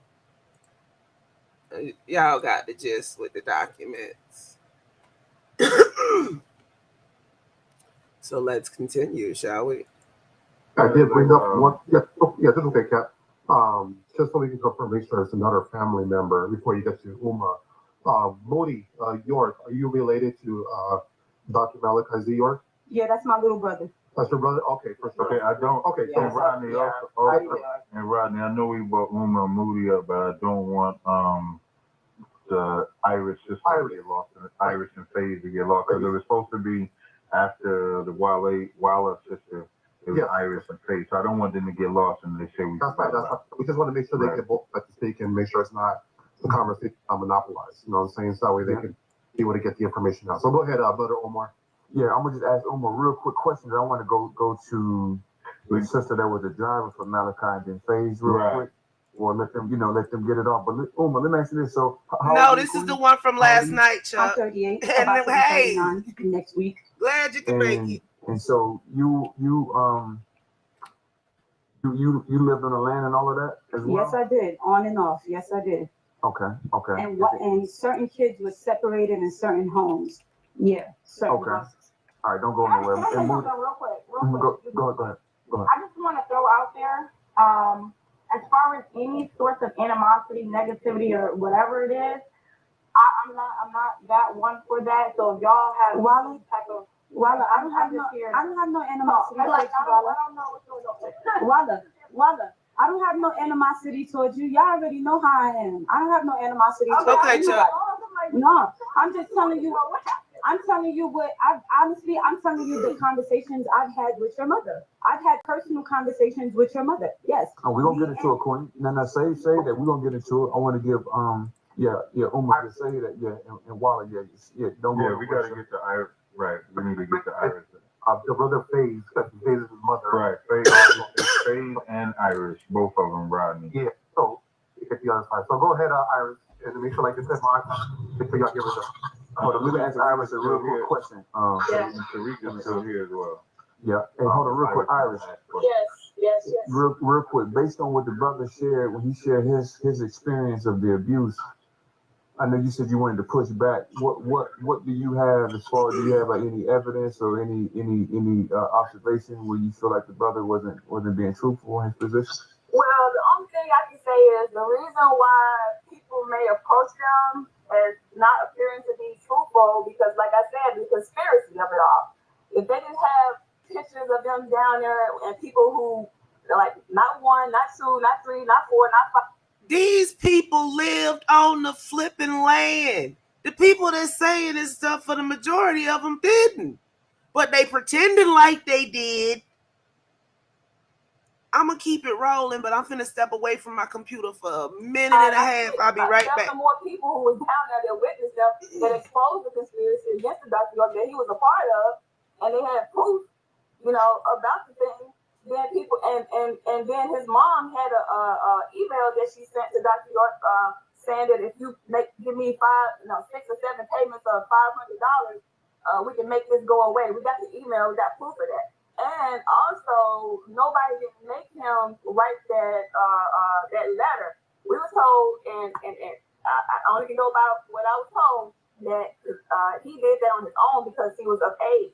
Now, if you was compelled to change your story because you knew that, it was either 2 things that made you do it. Because if it actually happened to you, with nothing in the world make you change your story.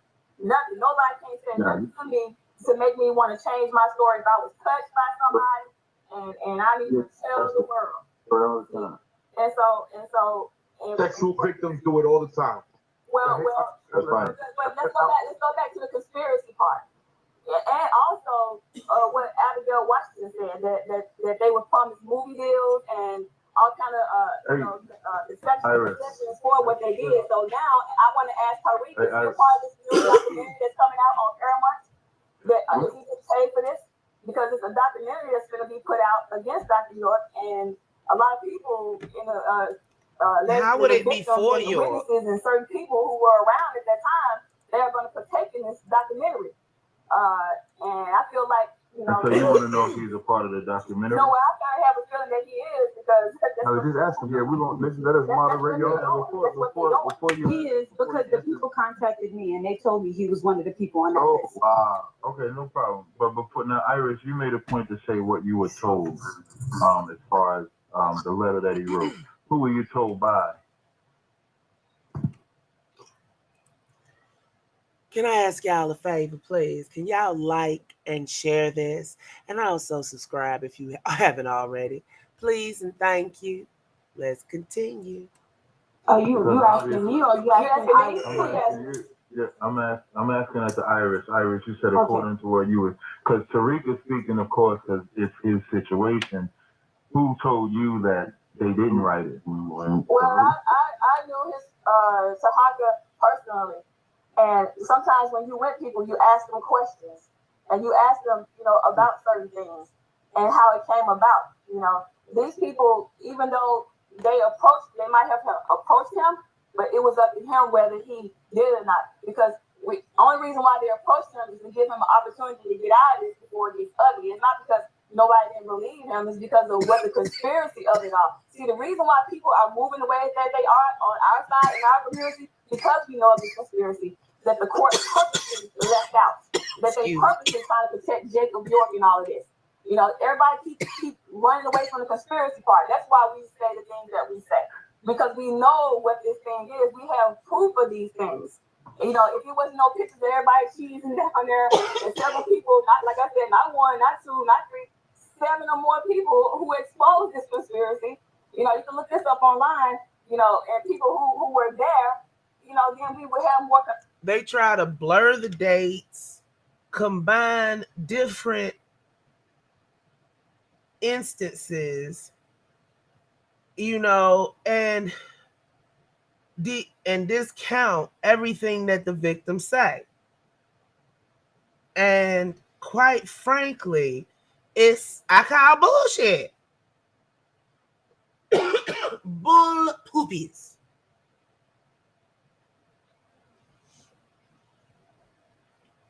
It's the audacity for me.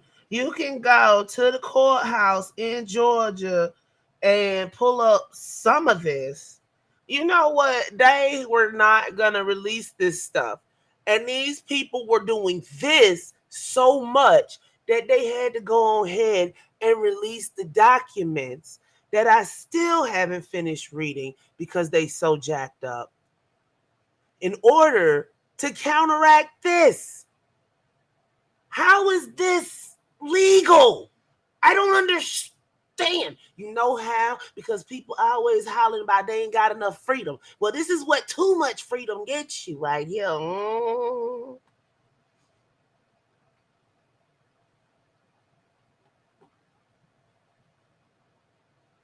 Too much freedom and not enough education. Compassion for the brother. I have okay, so I guess my next, have you ever had a conversation with Tariq about? No, but I was there. I was there when he lived there, and I was there when Waller was there. I lived in one. No, I understand that part, but I'm like for the part that with everything that he just said, and you said you had it secondhand from the gentleman you was with. Have you ever spoken to? Yeah, not when I was with the person that he said that brought. No, what I'm saying, right? Yeah, that's what I'm talking about. Have you ever spoke to Tariq about it to see if Tariq was telling the truth for the other one, or did you just accept it? Because Tariq is here now, he could respond to you. But have you ever spoken to him about it? No, I haven't spoken to him one-on-one about it because that's why I also wanted to ask him, who are these people that he's talking about? Because if you look at the history of our organization, we haven't threatened anybody or came up on anybody. You see, he got to name names. You see what I'm saying? Yeah, well, he did somebody. But since he did name the names, and no. He named the people who came to him to help him. He said, with the affidavit. I trying to figure out who are these people. Because when people get to talking about our organization, they always try to make it seem like we this cutthroat organization that we got this strong arm. If you don't do like we say, that's not true. There's never. But I don't think that's what he said. Hold on a second. Anybody that come across our organization and meet the people, they do not say any negative things about us in that manner. That we okay, but since you gotta look at in this situation here. Okay, right. And let's go back to his mom. His mom was a part of this. Wait, one second. And she was asking about for child support money. Okay, go ahead. Because she had a child by York. See, they leave out simple facts, trying to make you feel some type of way. Oh, she came back asking York for child support. Yeah, because she had a child by York, not Tariq, but another child. So does it sound as egregious now? She asked for child support for his child. Sounds reasonable, doesn't it? Oh, there was another one in there, Sal.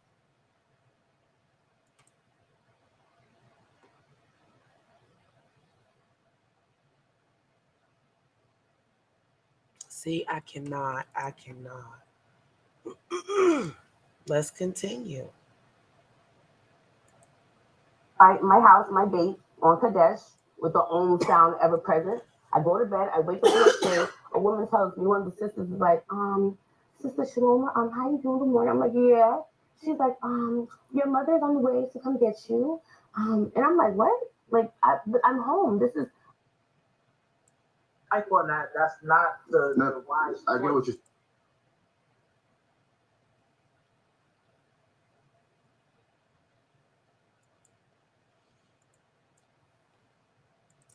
I'm sorry, y'all. It's so long that it take a minute to process.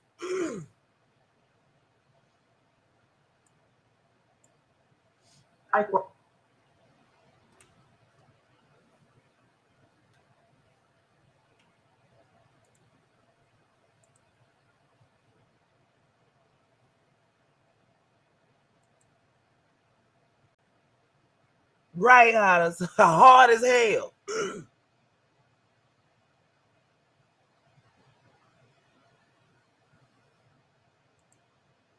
He wasn't there when I got there. If I was getting there for him. Oh yeah, watch this. Hold on, mute up, y'all. So that way y'all can kind of understand how we like moving with the format.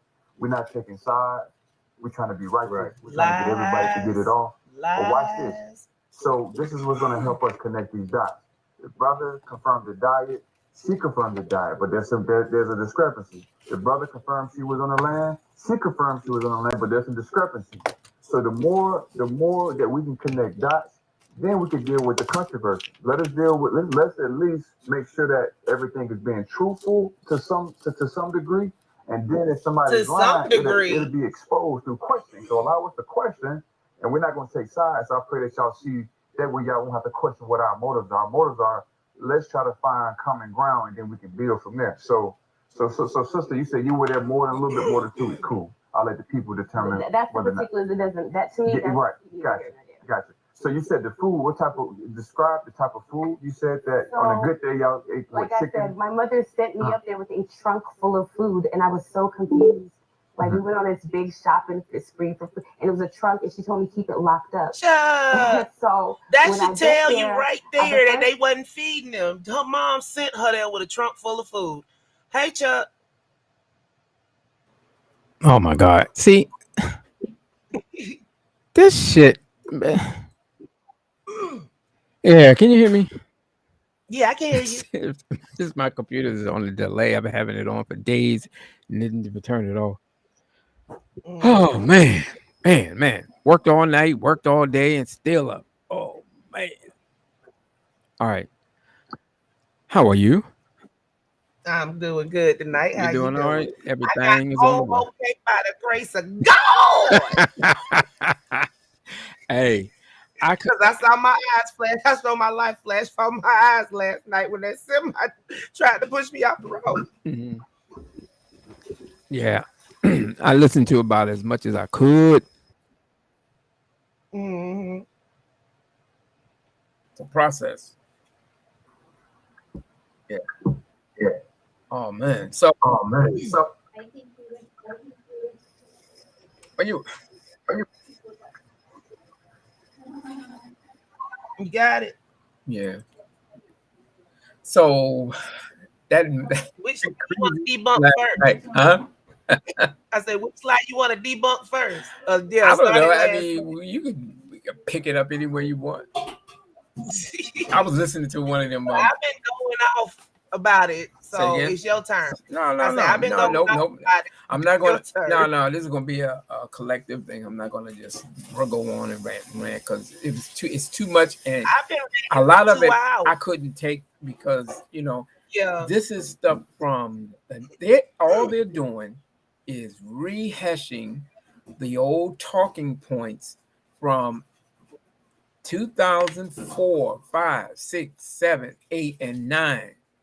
Stuff that had gotten debunked in real time back in 05.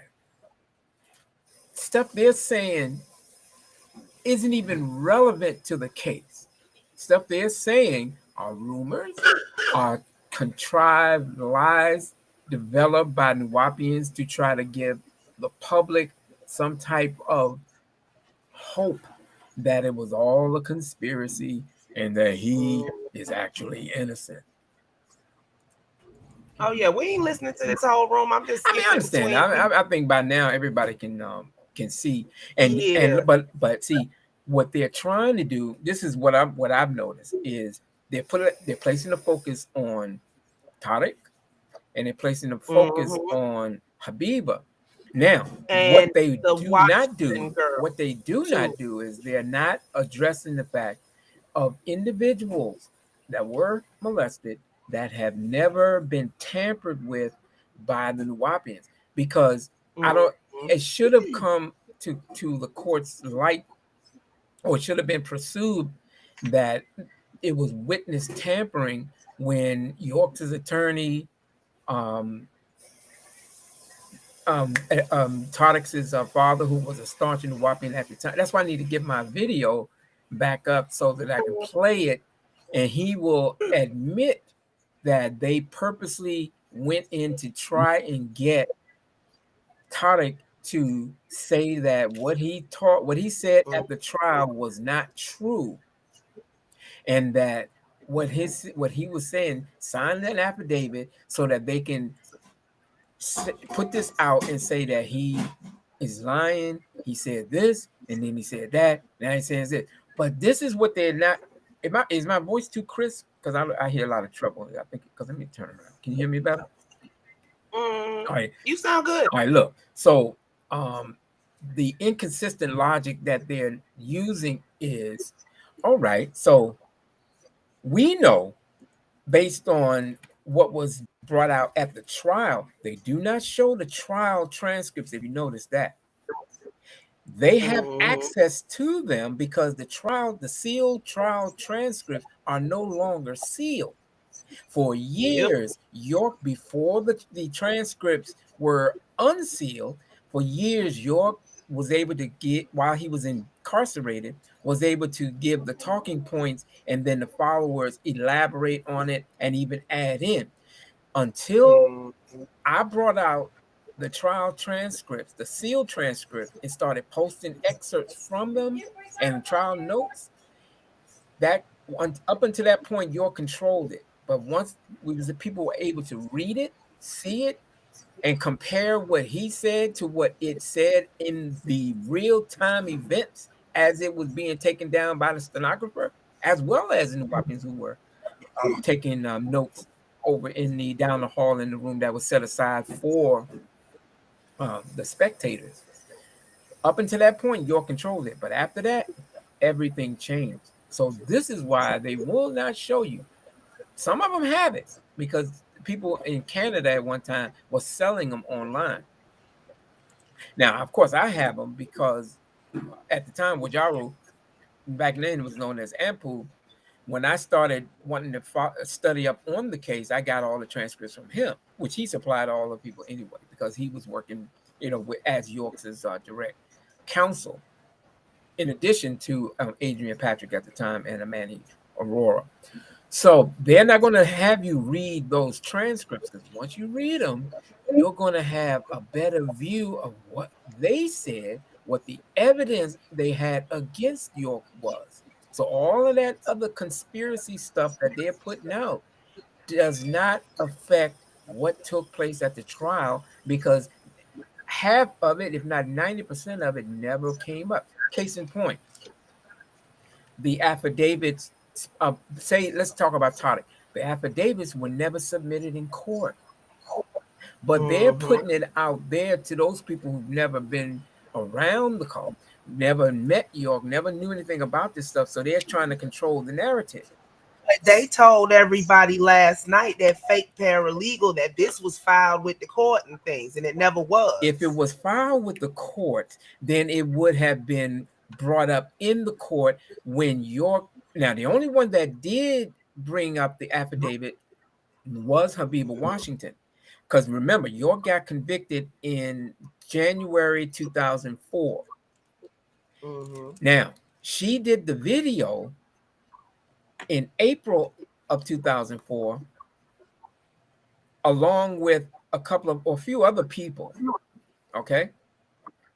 Now, she has since explained and gave me an interview talking about what the video was about, why she did it. But once they saw the video, once it hit YouTube, and then York's attorneys got a hold of the video, they brought it to the court because the affidavit was there. Now, if you go to my website, BobbyNism.com, and get the article, do you still believe that Habiba Washington recanted?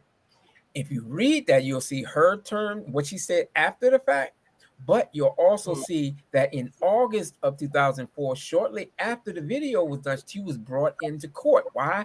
Because York's attorneys at the time saw that as a chance for York to get a retrial, because here one of the key witnesses recanted her statement. She didn't recant it because when she was put on the stand and questioned by York's attorney on what we should do is we should go to it. Can you go to my website? Because yeah, sure. Can you do that now? What I said, the thing the messenger on your phone. Yeah. It's all you gotta do is do that, and then I have it from there. It's all time, based on time. Okay, let me I gotta pull up Facebook. But can you go to my article though? Oh, you just said I'm trying to pull it up now. Okay. I'm on your site. I just had to find okay. All right. While you do that, it's in the Malachi York section, right? Yes. Okay. See, I tried to get on that show last night, and Rob Warren was trying to get. He said, "Follow me on it," and I went. They got me blocked on the what is it, Clubhouse? Yeah, they have you completely blocked. Here it goes. I couldn't believe it. I was like, "Come on, y'all! I thought y'all wanted the fact," because I was doing a show you in that room 2 or 3 times, and I was like, "Hold on," because it was like they had the raise hand function turned off. They weren't replying to comments in the chat, and they would turn it on and let you get up there or let you raise your hand, and then you had your hand raised for 15-20 minutes, and they cut it back off and don't let nobody up. Say, oh, y'all think y'all slick. I was ready. I mean, I wanted to, because I wanted to go to battle. I wanted anything they came with. I was ready to knock that stuff down so easy. That's old dead they stuff. Didn't want you there. That was the whole thing. They did not want you there. And one of those mods, I think somebody was trying to time me out or block me, and somebody was unblocking me. That's the only thing I can think of, because I ain't never seen Clubhouse go haywire like that. Really? I mean, I do type fast, but I slowed down the first time I saw the message. I let it cool off and did it again, and it was still doing it. Okay, I'm on this YouTube thing, this thing that you sent me. I don't think now is really the best time to do it. So let me go to the studio. Well, they gonna come here. Because you ain't gonna keep it up for long. Okay. Just let me. Yeah.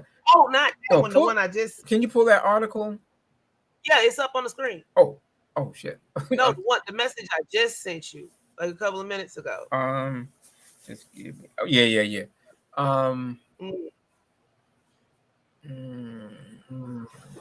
I'll read this. Yeah. Go ahead. Okay. Go ahead. While I do this. Yeah. Did you get Habiba Washington's last word on the so-called recantment video? Answer. At this point, there's no way they could still buy into a recantment theory without looking biased and delusional. It's January 2022, and since 2004, Habiba Washington has had to redundantly and consistently explain herself as to why the video that Nuwapian circulated on YouTube was done. She went to a court hearing and explained the reasons why, how she lied about it being a conspiracy. Thus, as a result, York was denied a new trial simply because she maintained her initial testimony. Any claims of her doing so was due to threats of incarceration or having her children taken were false. And to this day, no one making those claims has ever presented proof. That should have been the end of the story. However, cult members who can't or were unaware of the reality of the situation insisted that she recanted, and each time they came away looking like idiots because of their ignorance of the events that took place at the hearing in August 2004.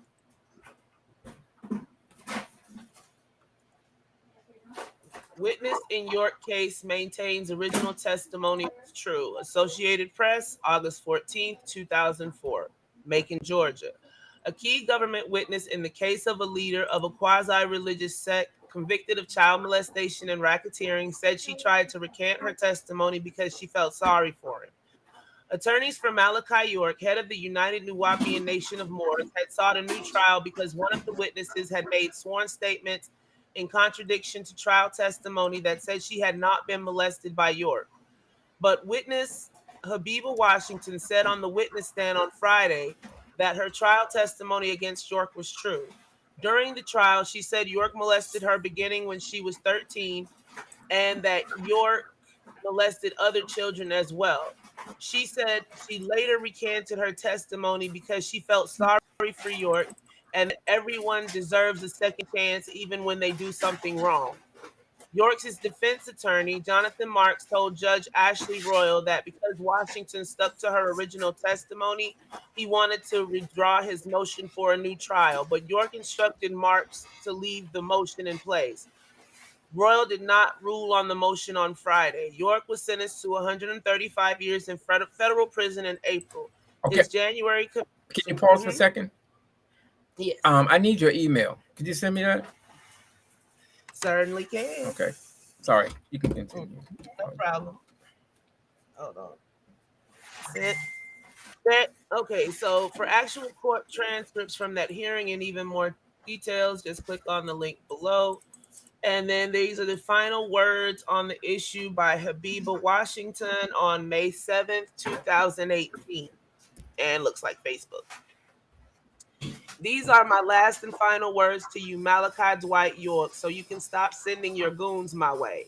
I curse you. I curse the day you were born. I curse the very womb that birthed you. I curse that shit cult you dared call a community. I curse you for hurting your own kind. I curse you for all the children who grew up without mommy and daddy, without aunties and uncles, without grandmas and grandpas. For every night I spent without my mother, I curse you. For turning the heart of my father, I curse you. For keeping me away from my sisters and brothers, I curse you. For all the little boys you raped, I curse you. For all the times those boys bled and cried, I curse you. For all the little girls you raped and defiled, I curse you. For all the time those girls cried and lived in fear, I curse you. For all the mothers and fathers who have known pain and suffering in the name of blind sacrifice, I curse you. For the son I lost, I curse you sevenfold. So the next time you dare send a message for me, here is all I have to say. While you meditate and chant your dark wishes, I pray that you live long enough to see your own face burn. Ashe. They ain't talking about that one, huh?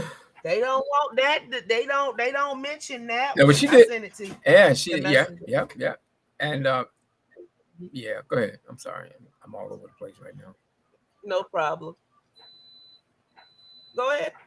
No, what I was saying was earlier I was saying that since they were saying that, well, they said one thing and then they take it. People keep forgetting that initially York pled guilty, and then but initially he pled innocent, then he pled guilty.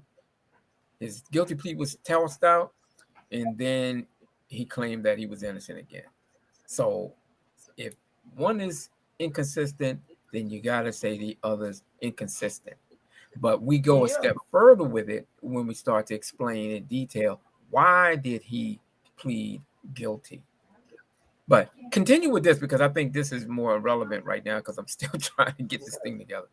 Yeah. Nuwaubians who continue promoting a recantment is a case of cognitive dissonance. After reading the above, it's a fantasy to think that she holds any loyalty to the man who sexually abused her.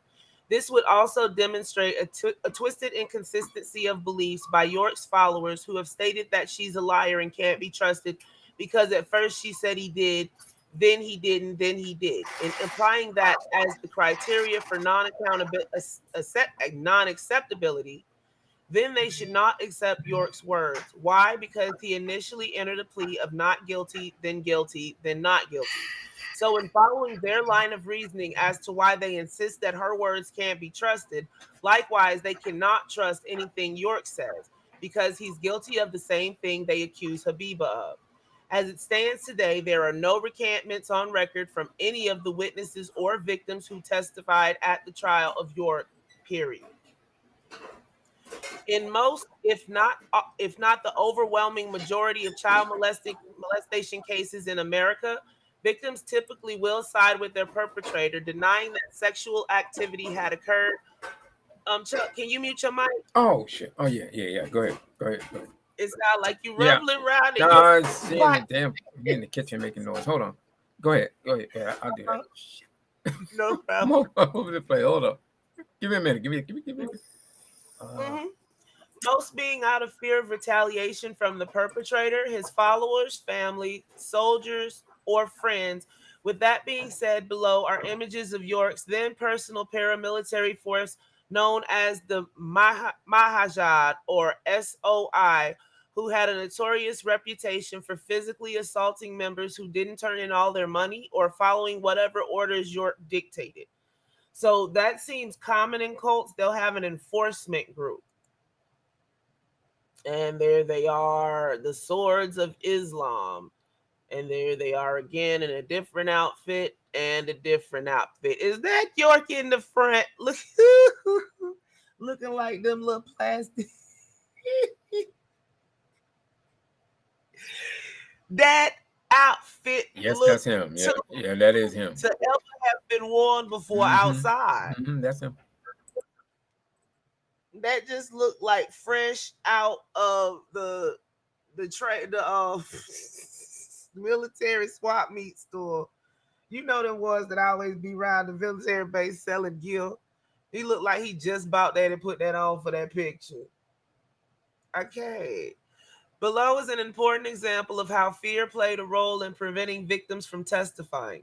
It's from a victim of York who testified on January 9, 2004 at the York federal trial. It's a key example and an inward look at why most of York's victims initially denied being sexually molested by him, her fears if she admitted to it, and York directing the underage victims not to tell or to lie to authorities, claiming that it wasn't him, York, but that it was a boyfriend. Okay, so it says, how was it that you came to leave the property? He said, well, he got arrested. How did you leave the property? DFACS came and got me. Do you remember what year that was? 2002. Now I'm on pause. DFACS is the Division for Family and Children's Services in Georgia. I'm not sure if it's named that in every state, so just want to let y'all know. And how old were you then? 15. Up until that point, had you lived your whole life in this community? Yes. When DFACS came and got you, did anybody interview you about what had happened there? Yes. Who was that? It was an FBI detective. He interviewed me before. Do you remember that person's name? No. Okay. Did you tell the FBI at that point when they asked you what had happened? Did you tell them about all of this you told us about today? No. Why not? Because I was scared. And we was told if it ever does come up, say it didn't happen. Who told you that? Abigail. And is Abigail also known as Habiba? Yes. And why were you scared? What were you scared about? Well, I was just pretty much afraid to do it. Just thinking, I don't know, I was just scared. I didn't want to do it because we was always told, if it happens, say no, it didn't, no, it didn't. So I was trying to stick to that. Okay, and do you remember being taken for a physical exam? Yes. And were you asked questions by the person who was going to do the physical exam? Yes. Hold on 1 second.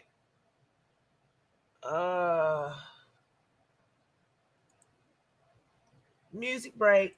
I'll be right back.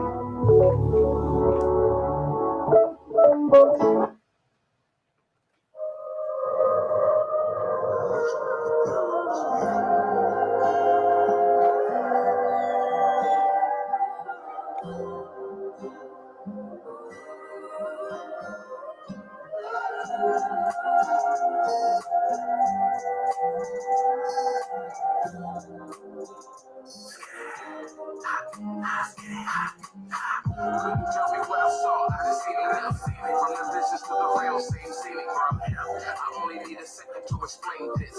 And any sudden change make the pain switch. And anytime it rains, it's the same shit. Every feeling from the pills, the insane kid. And mama didn't see the shit from birth. In the jail, she could see it had connections to the earth. I was born with a curse, born with a gift. I am weak of the flesh, so still with your shit. I'm great in the mind, I'm rich in the soul. I eat from my crown with digital goals. And everybody fly like a pigeon with cold. I had to fly like an eagle looking down on his phone. I only need a minute when I'm changing my clothes. So give me just a second if you're waiting to know.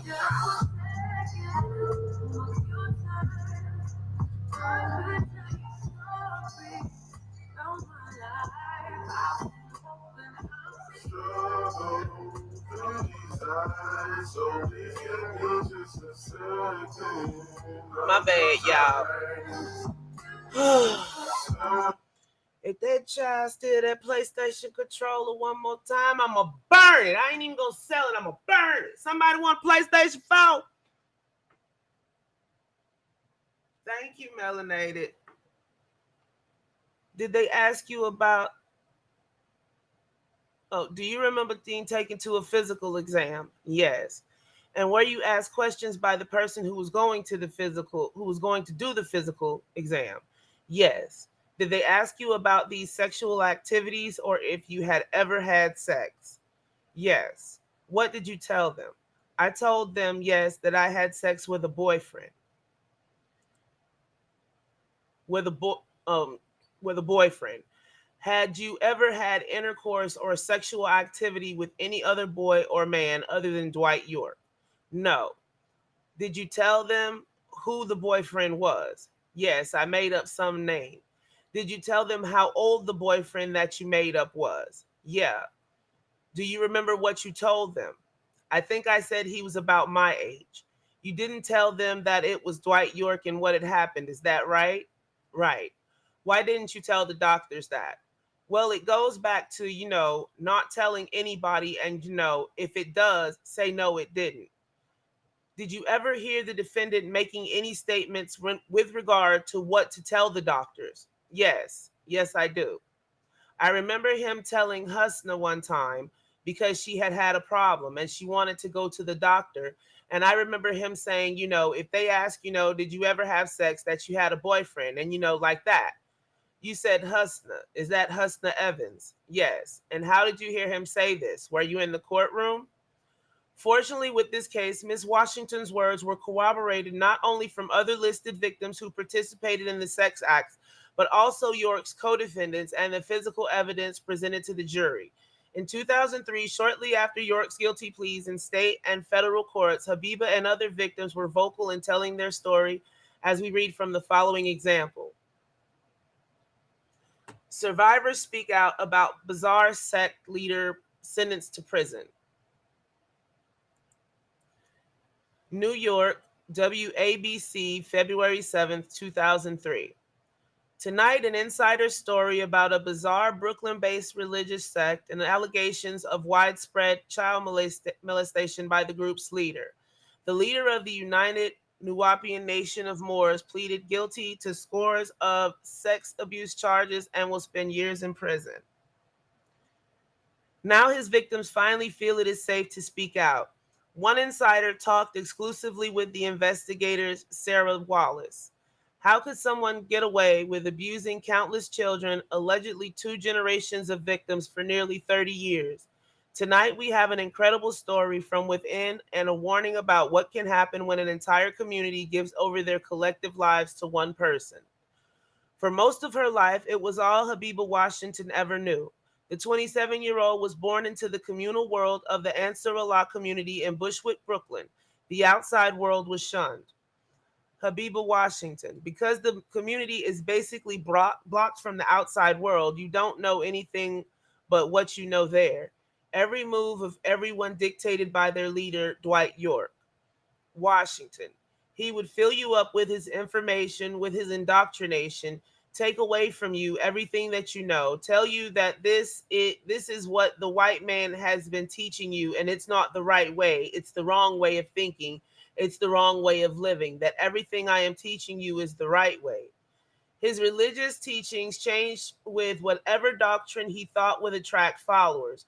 First, they were Muslims, then Hebrews. When York moved the group to rural Georgia in 1993, he decided on an Egyptian theme.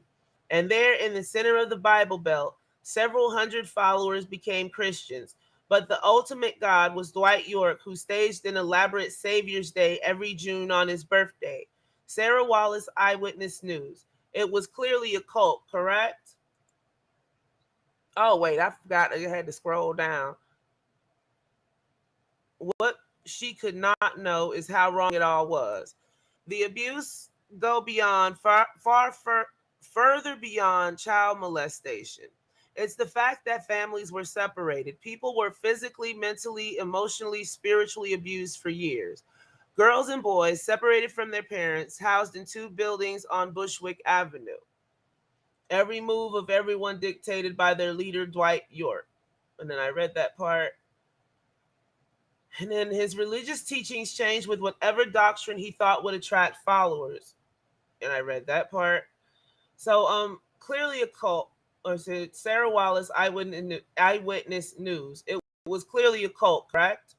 Washington, clearly a cult. When you're in it, you don't see it. You don't see that you're a cult because you really, really believe you're doing something for your people. It's like, no, we're not a cult. We're helping Black people. Like he'll say something like, your average cult tells us how many Black cults do you know? And it's like, okay, we're not a cult because we're Black. Every cult the government has busted has been a white cult. York promised empowerment. Instead, he enslaved and abused. Female followers living on the 400-acre, heavily guarded compound were kept separate from the men. Usually, York victimized little girls, but sometimes boys as well. Washington. He raised us. He had a garden. It was like a garden, and he was the gardener, and he picked us like flocks. Wallace. To do whatever he wanted. Washington. To do whatever he wanted. It started off with girls my age, 13. There was like a group of us that it started off with, and then it was the younger age, and then it became younger. And when he got comfortable with the fact that he was doing it, like I said, no limits.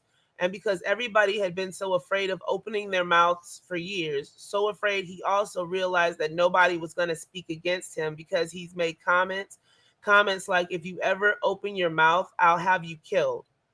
Habiba finally left the compound a year and a half ago, returning to New York. Only then from the outside could she truly see the truth within. Washington. You watch the news, you hear about people who rape people, you hear about child molesters, and it's like, okay, but this is how I live my life. The turning point. A reunion with several ex-followers. Habiba and other victims agreed to tell their story to federal and state authorities. And that gathering, to this day, they try to misconstrue. That's right. Sad. That's right. Yeah. They tried to take that trip and make it into the trip that to Disney World that York took the molestation victims on, and he molested them at Disney World. Yeah, there was something that did stand out of my mind last night that I wanted to point out. Now, the issue with the Disney World trip. All right. Now, several times it had already been known that he took them to Disney World, had sex in the hotel with a bunch of them, like a little orgy, and that was it. The problem was he beat that case because of insufficient evidence and because one of the victims refused to testify. In fact, well, she actually testified, but she claimed that nothing had happened. Now, she got with me a few years later and wanted me to do something on the website to get her part. I don't know why they didn't do a video at that time, but they wanted to put it in writing that she was molested by him. This did happen in a hotel and gave details about it. What I thought, what stood out of my mind last night was I have to agree with something that somebody said, is that how can a victim of your molested by him since she was, I think she was 10 all the way up until literally she was the last person, according to her. She told me he was that night that the morning after they rolled out into town, he had sex with her on the property. And lo and behold, she's now, dating one of his sons.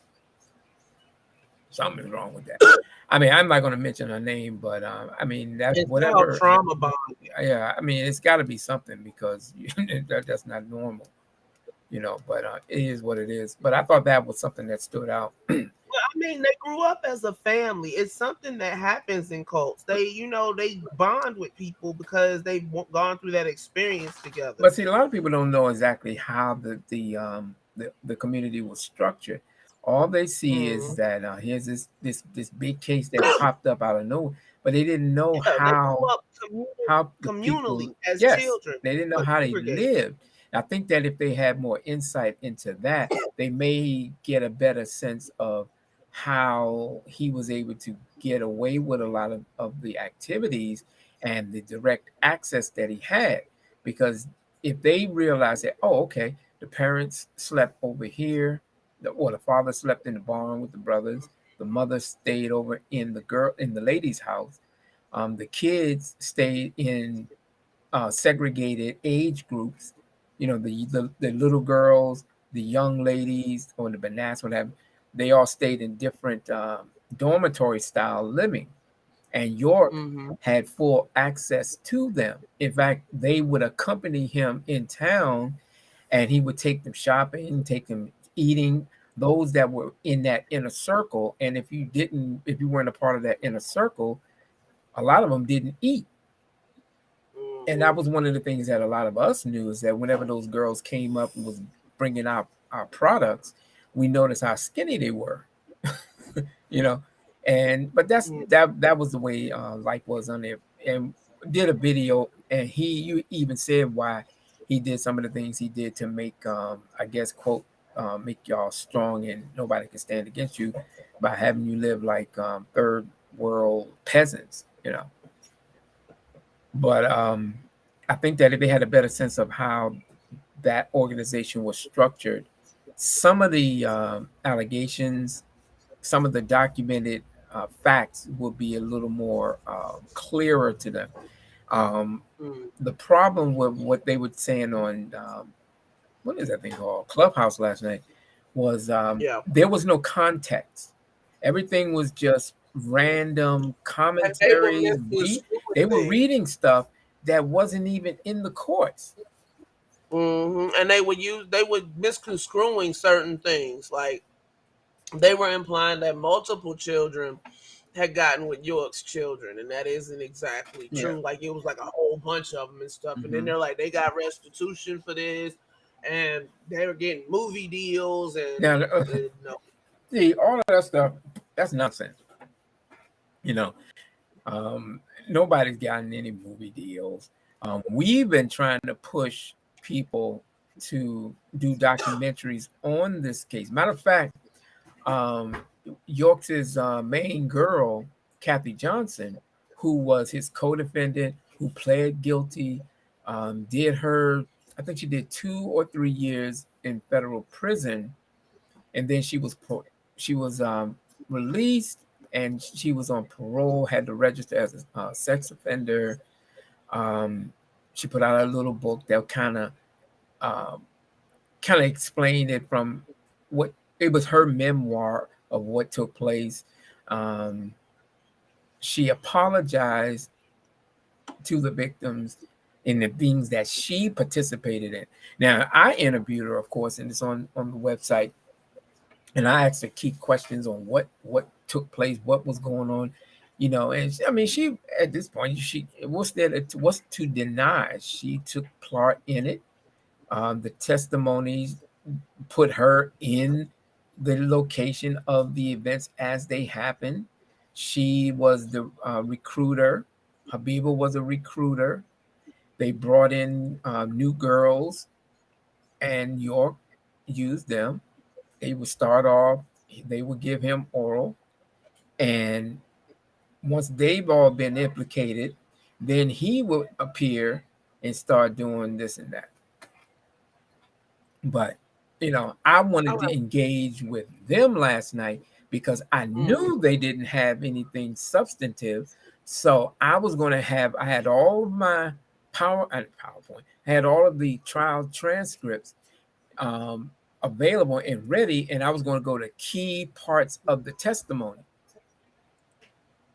When they was attacking Tariq, I was going to go to where Adrian Patrick was questioning him, and then you see this dialogue between he and Adrian Patrick, and he was talking about the first time that they tried to get him to change his position by saying that first he was saying that he felt bad that he told the truth because they didn't want to believe him, so they started bribing him with baseball cards, and that was designed, and they convinced to say that, well, this is to help her. He doesn't need, if you is going to hurt his family, your family, why don't you just say that nothing happened? And when he had finally agreed to it, they got it, and they used that to say that, oh, you can't trust nothing he says because look what he just said, that it didn't happen. But then when we interviewed the guy that set it up to try to get him to change his testimony, he just put it all out there. He's like, he was wrong about that. And that's in the video that I got to upload again. Or, well, you have access to it now, so hopefully you'll be able to fix that. All you got to do is edit it out. Yeah, just whatever. Do what you want, because I'm like I said, I'm gonna put it on something other than YouTube because I want to be able to keep it and push it and post it because that was such a powerful a segment we did. It was me, Tariq, and Mike, and it was a direct rebuttal, if you will. I hate that term, but it was a direct refutation of what Prince York was saying on the Nuwapian Assassins channel. And I think it's called rebuttal response to the pseudo duo, something like that. But yeah, I was listening to his show today, and he was saying there are no redacted sealed transcripts. I mean, I don't know everything. Some of these Nuwapians, I'm serious. I'm not saying this to be insulting. I think that many of them are just delusional. I think that they are convinced themselves from being involved in that stuff, and they're so deeply embedded in it, in their subconscious, that they will believe anything. because I was listening to him today. He was talking about, or yesterday, I was listening to yesterday's show. He was talking about, they talking about the Predator and all this stuff. And then he said, think about this. What this fool said, that Hollywood is not that elaborate that they come up with these kinds of ideas. They must be dealing with extraterrestrials. Oh, before I forget, let me ask you. Yeah. What's the youngest victim of York? The youngest victim, that was brought up in the trial that was on the stand was, at the time of the molestation, he was 4. But it was molestation in terms of groping, sitting on his lap, giving him oral, that kind of stuff. And he pretty much grew up like that. And that was Kathy Johnson, his main girl's son. So he was the youngest was 4. I think the next age was she was 8 years old, and she was one of the victims that had anal chlamydia. No. She had a pulverized anus, because when they did the person that did the inspection of I forget what they call it. I have an article. It's up on the website. Where, let me see if I can pull it up. Okay. Yeah, but those were the two of the youngest, and then there was another one who was she was around the same age, KH. I'm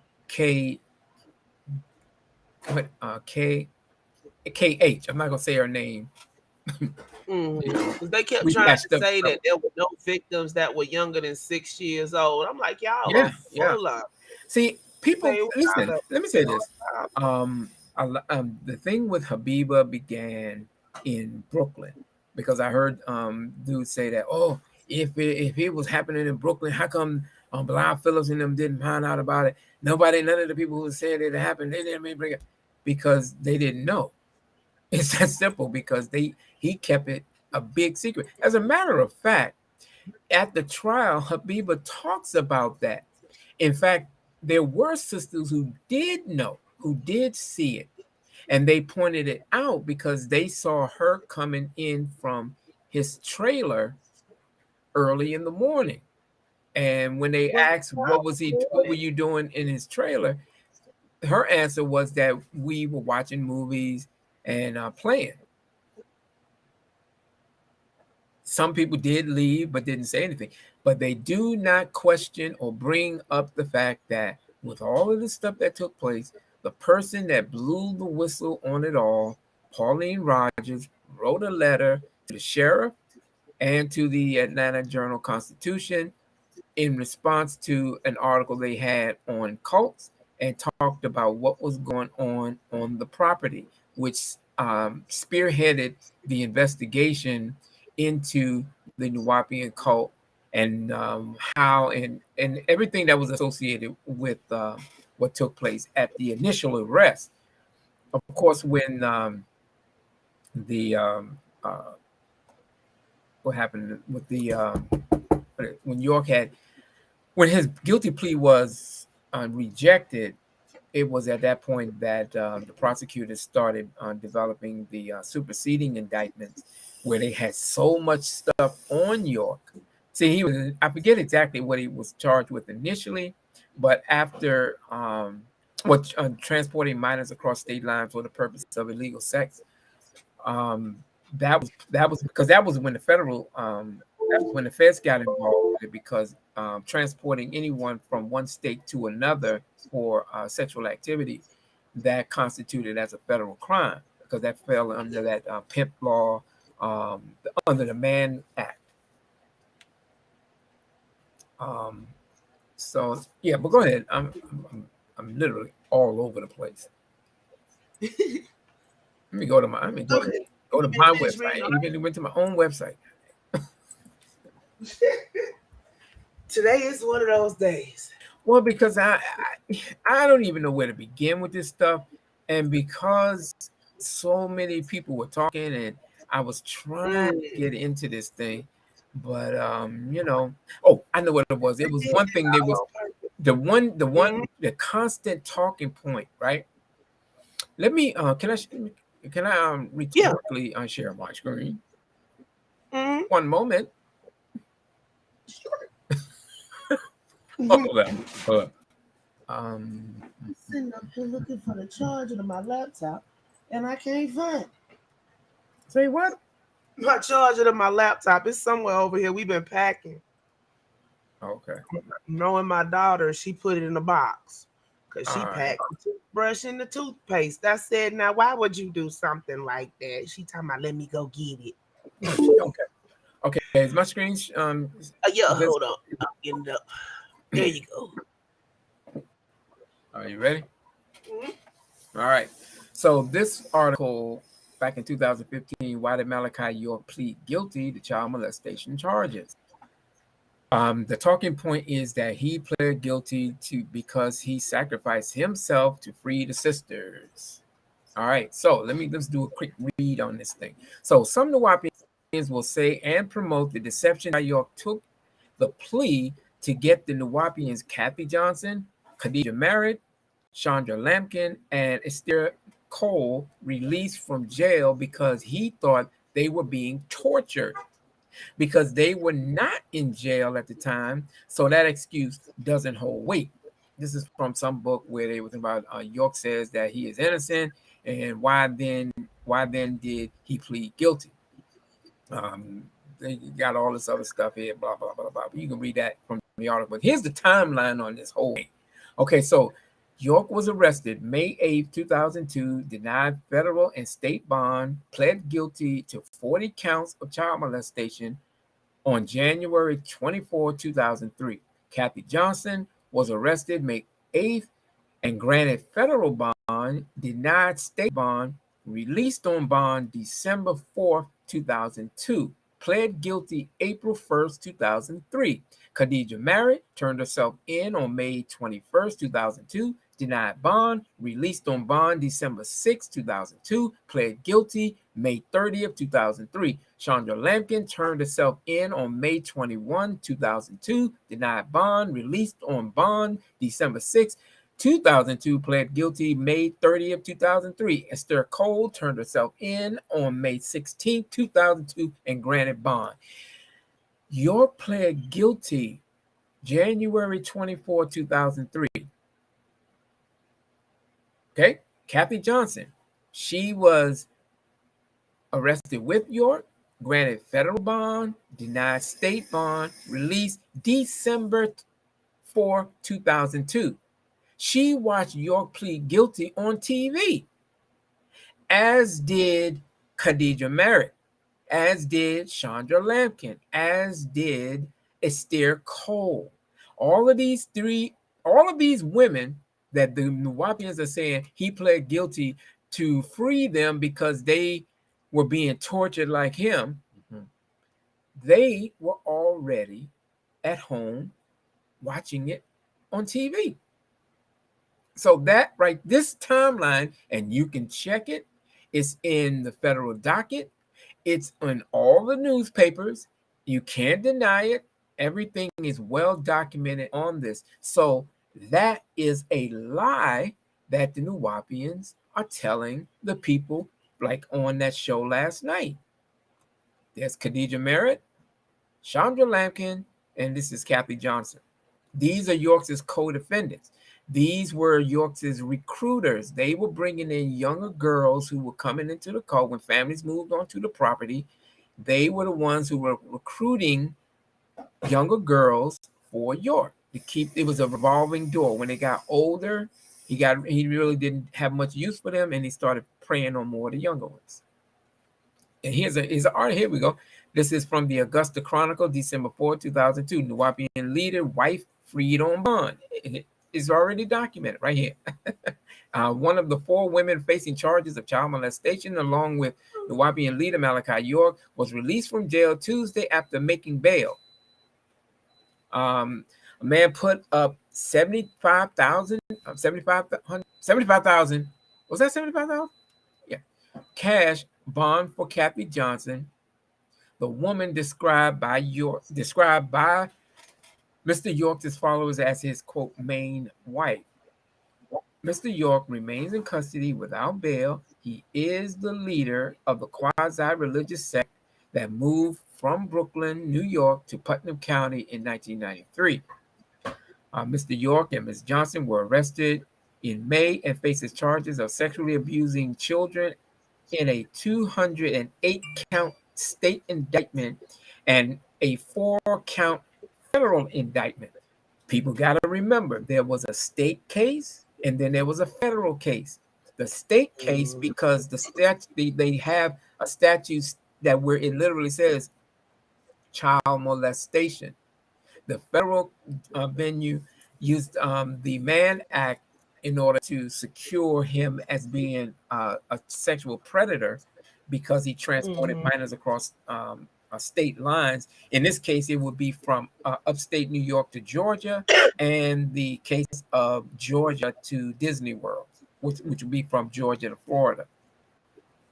And of course, the Associated Press stayed on it, and there you have it. But then when you actually look at it, the definition, because the Mann Act is used, and the RICO charges. One of the RICO charges is trafficking minors across state lines for illicit sexual purposes or whatnot.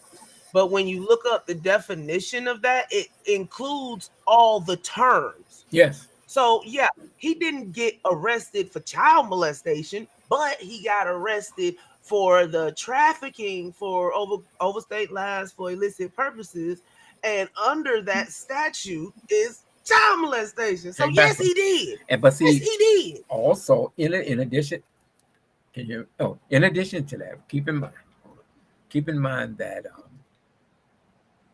when he pled guilty on January 23rd and 24th, state and federal. In the state, that's the one you see on YouTube where he's pleading guilty. Okay, and in that, that's where you see the counts of child molestation. You know, just as I was saying before, that same stupid look he has on his face where he's trying to look like he's under some kind of stress is that same dumb look he has on his face when he was pretending to be the Egyptian pharaoh, the Egyptian god Asar. When he be walking around looking Cyrus, like at Bernie's. Yeah, you know that dumb picture like on the cover of what's that guy's name? The book. What was the name of that book? I can't remember right now. Bill Osinski's book. You know that I read the daggone thing. Yeah, I can't remember the damn name of the book. Shit. Brain fart. Anyway, the point I'm making is that that was part of his whole persona, which was to play these games, and he realized, that the gig was up, and that he had no better alternative than to plead guilty, because when the issue of herpes came up, I think we might probably have to go and pull that article up too, because they were even talking about that he didn't have any STDs. Yes, he did. I pulled up the transcript. Okay, good. That's already been addressed. All right, fine. Yeah, so I did that at the beginning. Yeah, and so where was I going? Let us keep going. Let's keep going with this. So that was my whole thing with this issue. What is this one? This is for the state and then the guilty plea. Okay, so let's see. Okay, now this is the transcripts from his guilty plea. Not to incriminate yourself, you have the right to plead not guilty or remain silent and not enter any plea, and in either case automatically obtain a jury trial. Do you understand your right? Now, this is the judge talking to York. Yes, Your Honor. Question: and understand, if you plead guilty, you give up these rights. Answer: yes, Your Honor. You heard the recommendation by the state made. Is that the recommendation you understood the state would make? Yes, Your Honor. Did you, in fact, do what the district attorney, Mr. Bright, told me you did? Yes, Your Honor. How do you plead? Guilty or not guilty? Guilty, Your Honor. As to all the indictments as cited by the district attorney? Yes, Your Honor. Did anybody force you or threaten you in any way to cause you to enter this guilty plea? No, Your Honor. Did anyone promise you anything to cause you to enter this guilty plea? No, Your Honor. There you go. So at no point in the video nor the transcript is there mention of torture. That was one of the talking points that we at the time were trying to get out to the public, that he was being tortured and they denied him this, and he was sleeping on the floor, and he was around rats and roaches. Saying now. Huh? These are that's the same thing Young Thug saying now. These are inhumane conditions. He had them. Okay, now one of the girls' trailers had an open sewage line in front of it, right? And they had to jump out the front door, across that sewage line to get out the house. Correct? Yep. That was something that was brought up at the trial. That was brought up. One of the girls that was a victim of York fell through the shower floor. Yes. Right. Yes. That was. But it was people in that room last night talking about Tamaray like it was Shangri-La. They need man. Look, I stayed there. I'm like, they couldn't have been there. No, they don't. Either they are lying or they weren't there. Because anyone that was living there knew that it was on the outside. It looked like something you wanted to be a part of, but when you got behind those walls, you saw a different side. The brothers knew that. The guys who had families who had to stay in a dormitory with a bunch of dudes, and the place smelled like musk because I stayed up in there. They couldn't go out and make money. They had to work all day, sun up to sundown. Didn't get the chance to be their loved one, if you know what I mean. Mm-hmm. But York sure did. See, what I would have told Uma and anybody else that was defending the pedophile, and that would relate to him, I would say, don't get mad at the victims, don't get mad at the people that exposed your father. You should be mad at your father because he was fucking babies. Because of that poem. She sat up there and admitted he did it in that poem. She wrote that poem a week ago. And then to turn around and do this, do you still have that? Do you still have that? Yeah. See, what I would do is I would say, wait a minute. So you're attacking Tarek for being inconsistent, yet just a week ago, you were going at your father, and it came off like you were, you're being inconsistent now. I mean, do you have some ulterior motive? Is there a separate agenda? What are you doing here? See, I would do it. I said she trying to take his place, y'all. She calling herself Nubian royalty. Last week, you said your dad did. Shame on you, Uma. She was straight up. See, I don't know if Todd, because I was trying to talk to him in on Messenger. That they were trying to trick him, because they used him you was coming. I bet you money. They used some kinds of tactics to try to get him, because he's real free. He's gonna just say anything because he doesn't hold back. He was the first one that I interviewed that let me into that little group, and then everybody else started kind of opening up from there. So they, even with some of the another interview we did where a guy was going after him and said, yeah, you were probably molested, but it wasn't my York, it was probably somebody else. Just little dudes, stuff like that. But because I guess I've been doing it so long and I have all the tools and the ammunition always in the silos waiting, I would have been just They I would have just been blasting all of them. I don't want to make it sound like some kind of ego thing. I'm just saying they tried to fighting with the downgrade truth. you. Huh? It ain't no ego trip. Yeah, I'm just saying I would ego be trip. They trying to downgrade you or trying to what y'all need him for? He wasn't this and that and the other. And everybody was like, Chuck got all them documents and he gonna get y'all. I mean, and that's all it. I say, listen, what none of you all are doing, you're not reading Pauline Rogers' letter, which set it off. That's what set this in motion. Not Amoeba, but Pauline Rogers. She was the one. She, Nikki Lopez, and Sakina Parham went on the Montel Williams show and talked about this stuff. Then Tariq Noel, Nikki Lopez, and Sakina Parham went on Dr. Phil. Actually, it was Pauline Rogers that was on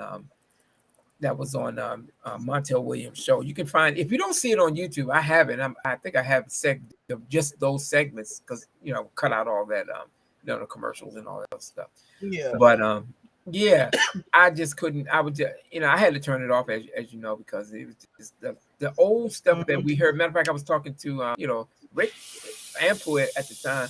I was talking to him. It's like, yeah, man, they're saying the same stuff that was talked about and they were running with in 2006 that got smashed in front of everybody all over YouTube. And another thing, let me make something clear. This is something else that people got to remember. Let me stop sharing. This. What a lot of people keep forgetting is that one of the youngest victims, Issa Johnson, he did a poem which brought out all the victims who were defending York, and they recanted. Now, granted, there's a process for recanting in the courts. None of the recantments that they're talking about came by way of the courts. This was the witness tampering of Nuwaubians who were getting them to sign affidavits, because all the affidavits were the same. If you look at them, the same wording, same tip up, were except for Habiba's, which was actually filed with the court. Now, what else? Let's off my train of thought. When Issa Johnson, let me see if I can pull it up. When Issa did that poem, all those people that we saw at the trial that was saying that York is innocent were saying and came out and said that, and check this out, they even explained why they lied on the stand. Even the ones who were lying for York, they got disqualified because they said the prosecutor, the brother Richard Moultrie, saw through the bullshit, and how they were saying that Adrian Patrick schooled them on how to lie. This is what they were saying on YouTube. I'm sorry, YouTube, on Facebook. Hold on. Yeah, but go ahead.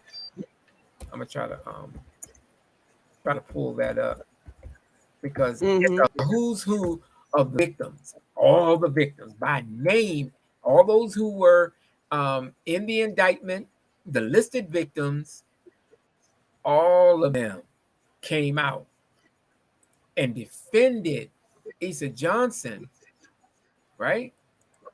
Defended him and co-signed, because remember, he too, when he was taken by DFACS, and they were trying to say the DFACS programmed them and got them to do this and do that.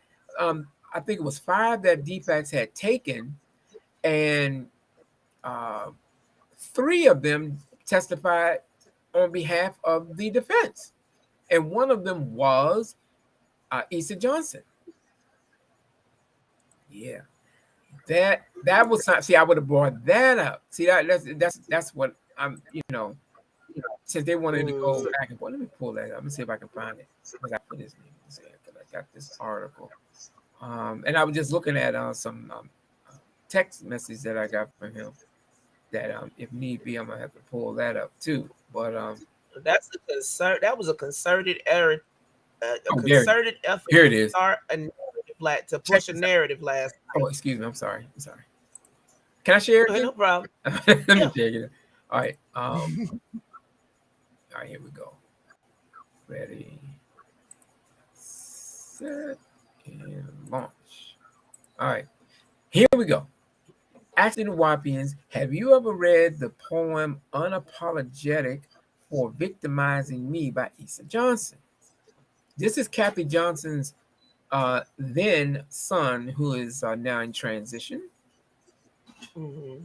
One of the survivors involved in Malachi York's sexual molestation case wrote a poem to express his pain and suffering, that which he endured at the hands of Malachi York. He was one of the witnesses on the defense who testified on behalf of York at York's trial. However, he later came forth and used poetry as an expression to help ease the pain of being molested, trapped, and silent. He said he only helped York at the trial because he was told that it was the only way to help his mother, who was York's co-defendant. See, you got to look at the mentality of the kids at the time. They had not been a part of the general population. How old were they when they went to trial? How old were they when they went to trial? Okay, I forget how old. Each their ages. Like, I have it in the pre-sentencing investigation report. I can pull that up and it'll give you each person's age at the trial, at the time, everything. What took place, what happened to them, and if they had any STDs that was as a result of being with York. Say again? Say which one it was again? The pre-sentencing report? The pre-sentencing investigation report, yes. Okay, that's the medical record. Let me keep going. All right, so the Nawapians would like to hide the fact that the poem was ever written. They come up with this far out excuse that it was written, but failing to address the inescapable power of corroboration of the poem from listed and unlisted victims. Before reading the poem of Issa Johnson, view some of the brief testimonies of victims and witnesses at the York trial, January 2004. Do you know Issa Johnson? Habiba Washington, yes. Did you ever see Issa sitting in Mr. York's lap? Habiba, yes. Did Mr. York say anything about Issa when he was sitting in his lap? He said Issa was kind of sweet. He said Issa showed signs of being gay. I'm guessing he started having an interest in Issa. He said Issa would do what Crystal would do. He would sit on his lap and move around. That was at Habiba's testimony. Who is this? This is David Noel state in his testimony when the prosecutors asked him, who is this? Issa Johnson. Did you ever see Mr. York do sex acts to Issa? Did Issa appear older or younger than he is in Exhibit 16? David Noel. He looked a little younger than this. How old was he for the first time you saw Mr. York act on him? I'm not sure how old he was. I was 3 years old. I was 3 years older than him, so 5 or 6. What sex acts did you see Mr. York perform on Issa Johnson? I've seen Issa perform oral sex on York. I've seen York attempt anal sex with Issa, and I've seen Issa attempt anal sex on York. Where was the first time you saw this? In his house, in the downstairs bedroom. Was anyone else present? It was Najla and Markela Khadija married. I got this whole thing on the website. You can read the gory details as it goes further. I have the ages. Okay. I found it. Okay. You mentioned Issa Johnson. Who is he? Nikki Lopez. He's Kathy Johnson's oldest son. Doc had a minibus called a Zimmer. It was similar to a school bus, much like a deluxe bus. So Doc used to hang out there and sometimes call people in. So one day I was walking by on my way to work, and he called me in, and Issa was already there with him. It was during the day, but it had tinted windows, so it was kind of dark inside. Who called you inside? He's Doc Malachi York. He sat me down and started taking off my panties and mentioned to me to start giving him oral sex. And that led to vaginal sex, and Issa Johnson was there watching us. How old was Issa at the time? I'm not sure, 9, 10, or 11 years old.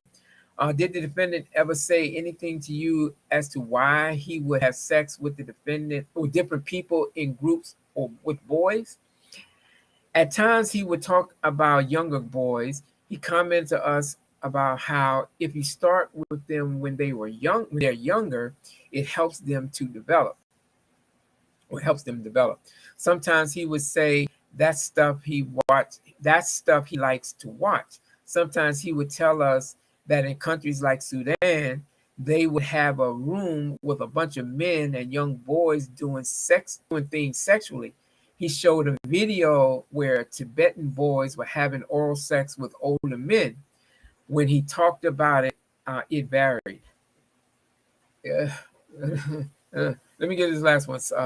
Salam, did you ever explain? I'll say it. Salam, did Mr. York ever explain to you why it was okay for him to be doing these kinds of acts to you and Issa? No. Did he ever talk to you about Egyptian gods and stuff? Yes. Tell the jury what he told you about that.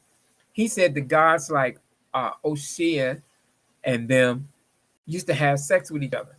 But again, this article, each one of these testimonies, I have it up on the website, and it goes on and on. So now, let me go there. So it was the pedophile, child molester, and cult leader Malachi York who, in his sex lust for children, caused more psychological damage than just physical.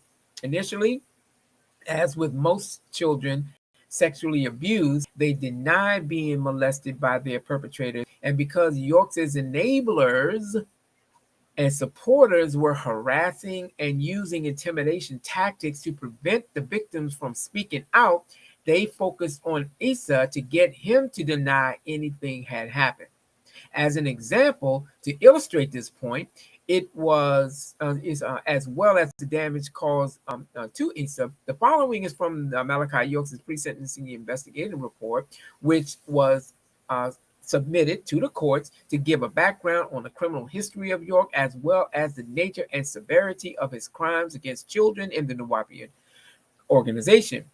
This would assist in determining the sentencing based on the sentencing guidelines, which came about after Malachi York pled guilty to child molestation charges in the state venue, as well as the guilty plea in the federal. Issa Johnson, currently age 14 at the time of the trial.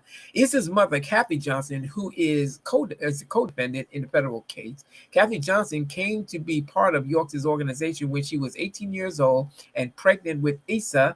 Issa denied to investigators that he is the victim of any type of inappropriate. Wait a minute, let me read that right. Issa denied to investigators that he is the victim of any type of inappropriate sexual contact or molestation. However, witnesses have verified that they observed Issa engaging in oral sodomy and anal intercourse with Issa Johnson when he was 12 years old. Witnesses also identified that his mother was aware of the molestation as she witnessed it herself and was present during the molestation of several other children. Issa denied being sexually active.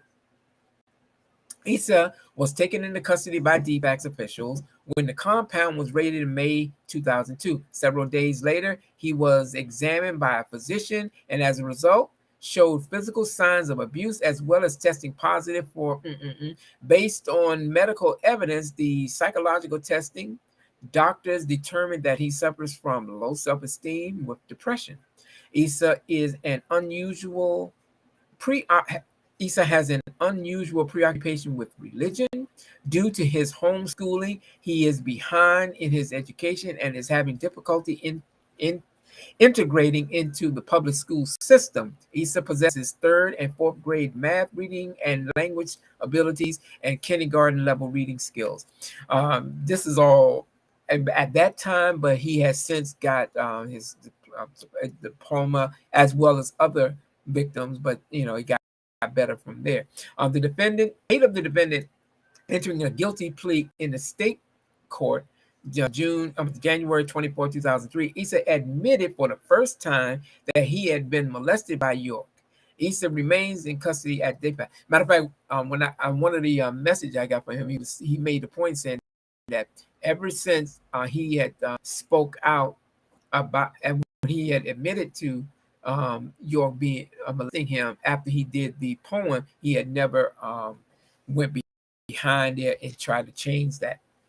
So I thought that was relevant, and it would have been necessary to bring out. So if you read the poem, you'll see he's explaining, a sorrowful thing that had happened to him. That's right there. At this time, he and several of these boys were being molested by York. Now, in the above photo, we can see Issa holding a flag with boys in his age group performing on stage. Unfortunately, at this time this image was taken, he had already been molested by York several times. But Issa had survived the years of pain and horror and thanked him for having courage to write the poem unapologetic for victimizing me. As a result of writing this poem, there was an overwhelming amount of support from his peers, victims who testified against York, as well as victims who testified for York against their own best interests. The poem galvanized and gave all those who testified on York's behalf confidence and courage to finally speak out on a social media how York did, in fact, sexually molest them. So Trina Wilson talks about great poem. You need to seriously publish it. And as we go down the line, we start seeing names that be indictment and those who were the listed victims. Sharon Flaken. Let's go down. So you got Jacob York, you got Gada, Lampkin, Mayflower, Katira, Lampkin, Paul Greenwood. I know he was in there. I forgot about it. Here you got these people who, and then when it gets down into it, they start speaking out and they start going against what they said at the trial. And that included Hausner Evans, because she too was a victim who initially said that York did not molest her. He said, I am not going to compliment, what was that? He said, I am not going to compliment on this poem because I agree with everyone else on this post. All I can say is that your strength is so much more powerful than myself. Your courage, heart pumps more louder than myself. You have said things that I am still afraid to say, and you feel things that I cannot allow myself to feel. The pain runs so deep, but it does not consume me. I am so proud of you for not being afraid, and just know that we can all relate, and we are all better than our experiences. She's starting to open up. Here you have another one who was defending York, Sakina Woods, and she's giving praise to it, and she starts to open up. Of course, Tarek, opened up. Here's her sister, Hausner Evans. So you had these are Bun's daughters, Hausner and Hausner. Wow. Reading this was amazing. Everyone and their mama told me about this. I am glad that I did take the time to read it. Being taken advantage of by anyone is never a good thing. I do get frustrated when people try to say it made you stronger. You met a lot of great people, had great experience. No, fuck that. My life would have been great still without those horrible experiences. I would have avoided nightmares, flashbacks, bad relationships, losing my childhood, and don't get me started with my education and everything else. God had nothing to do with this, so stop with he put you in this situation for a reason. I was in a cult in the story. What bothers me even more are the sick people who still follow, believe in, and communicate with this filthy monster, especially the ones who are fake about their beliefs. 1 minute guilty, next he's innocent. No cold words for me excusing rape from Dwight York. Should never be tolerated. That man got what he deserved. Isa, I love you for even more for publishing. She speaks more on this. Now this is one of Buns' daughters. Both of them said that they and Nicole was saying that nothing happened. Okay, and Buns is Bun was one of York's main, in a sense, bodyguard. Usually when you saw after one of York's main men, Bruce LaRoche, known as Wally, York molested both his daughters and sons, and he eventually left the property. So Bun kind of stood in and took that role as being York's right-hand man. And then York started molesting them. But in the trial of Habiba, she started explaining how York had started to wanted to get her to recruit them because they were twins, and he wanted to have sex with both of them. Hanan Merritt. And there you have it. I couldn't agree with you more. I believe all these people that still follow him, Dwight York, are as guilty as he is. How can you run around saying he's innocent, knowing he molested a bunch of us, and then sit there and have us taking the stand in his defense, and he couldn't even defend himself, showing how much of a coward he is? Yeah, and yes, sick is the word that defines him. He molested children, boys and girls, some as young as 4 years old, and it's a bunch of idiots saying he needs to be free. Man, fuck no. Not as long as I'm walking on this earth. He deserves a 134 years, and I declare a someone to say I sound hateful or unforgiving. Shit, yeah, I'm unforgiving because first of all, I'm reading because it's been a long time, and some of it is the raw the way that they typed it up and it was screenshotted.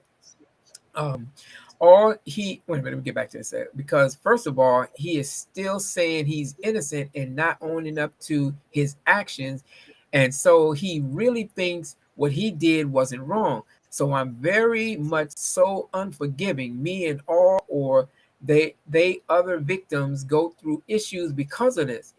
It's just a sad story to have your innocence taken away from you when you're so young, and having sex is the last thing on my mind.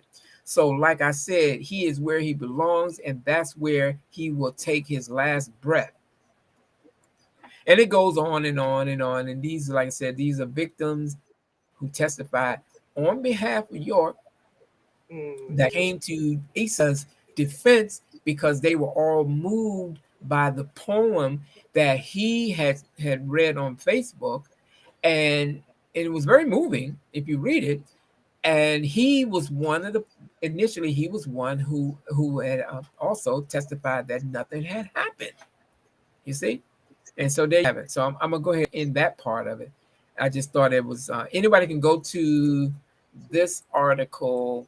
Have you read the poem Unapologetic for Victimizing Me by Asa Johnson? Mm-hmm. So I would have brought this up last night. Yeah. So if they want to say that Tariq and this one, 1, 2, 3, 4 recanted, okay. We know that there was no court recantments. We know that brother, what's his name? Dusa, I mean, that's not even his name.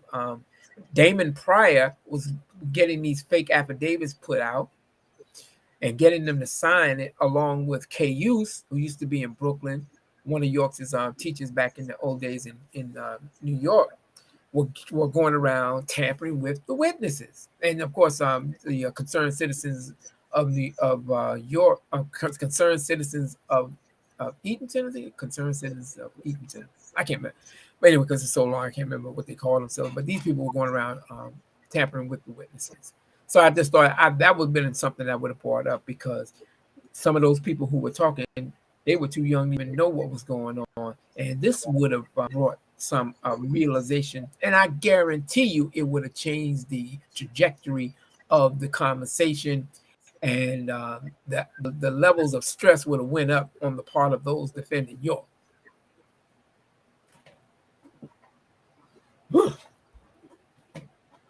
It's sad. Yeah. A lot of these kids' first memory was York doing that.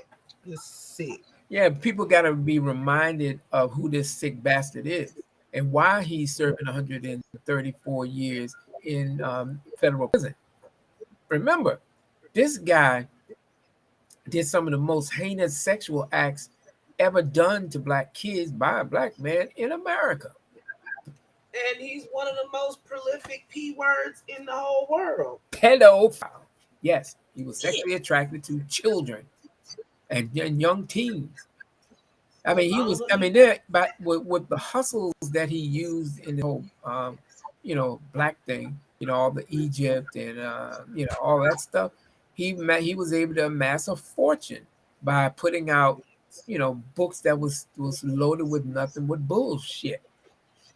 All of those are scrolls and that garbage that he was teaching, fake Islam, his version of Christianity, his version of Judaism, his version of, I don't know what you call it, Mesopotamia, all that garbage that York wrote, all the garbage that he had dictated that the victims were typing in the office, that was going out daily and weekly, book after book after book, giving the implication that he was such a amazing, such a prolific writer, and that it had to be something divine, that he's giving up so much information that it has to be coming from a divine source. No, it was a bunch of sisters working 24 hours a day in shifts, writing and typing these books out, and that was money being made.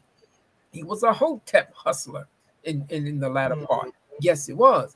And so with all them riches that he had, this bastard was so cheap, even though it's criminal to even doing what he did when he rewarded some of the girls that he was molesting, buying the rings.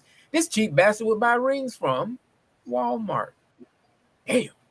He didn't even get, he had millions. He even said that he's even said, because I have it on video on my YouTube channel, where he gloats for the fact that I'm rich and I have to be rich in order to put out all these books.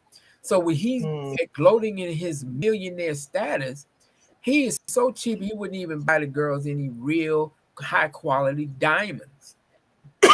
Bastard. Yeah. So I think that I would have lost my professionalism and trying to refrain from profanity. And the first time that they let off, I'm going to start letting it off. Because I try not to be so vile and able and about to lose mine last night because I was going to snap out. I can dig it. Would not let me up there.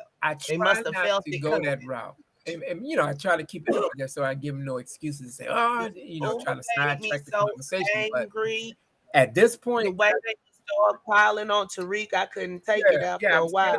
I was trying to come in because I was ready. I was like, and the moderators was playing games. That's what ticked me off. So yeah, I was ready, man. I was like, bring it. I'm ready to go. So I like I said, I try not to go and use those like certain words and stuff. But at this point in the game, I don't give a fuck. I'm from DC. I've never been one to keep my tongue tied. My tongue got me in a lot of trouble. That's why I was in so many fights. So I don't care. So if they would have got a line, I would have brought the pain. I'm bringing smoke. So anytime they want it, any one of them can get it at this point. Since anybody that's out there defending the pedophile, I'm ready to take them. Bring it. That's how I feel about it. Because all this shit, 20 years later, dig it. 20 years later, they saying the same shit. The people that wasn't even there, who was still children, and pretending like they was. I was there on the land when Tamaray got raided. No, you wasn't. Yeah, I was there. Yeah, but you was a child or terrified. You don't know what was going on because he didn't prey on all the children. He said, well, why did he just single out you? I don't know. And that was a question that we asked. Why did he seem to single out the people in the LaRoche family? The Eddington family, the Evans family. Why was he singling out boys and girls from select families? You know, he's a sick character. He is where he listen. Let me tell you something. In the book, the Holy Bible of the Nuwapians, the sacred book that York said came down from heaven that the Honorable Elijah Muhammad predicted would come, that would be the book to come before, that will give way, that the Bible and the Quran has to step aside and make way for this holy book. In that book, York says that you are in control of your actions. You are where you are supposed to be. Let that sink in. York said, you are in control of your actions. You are where you are supposed to be. So anybody saying he's in prison, he should be getting up. We need to get that man out. He's this and that. He's a political.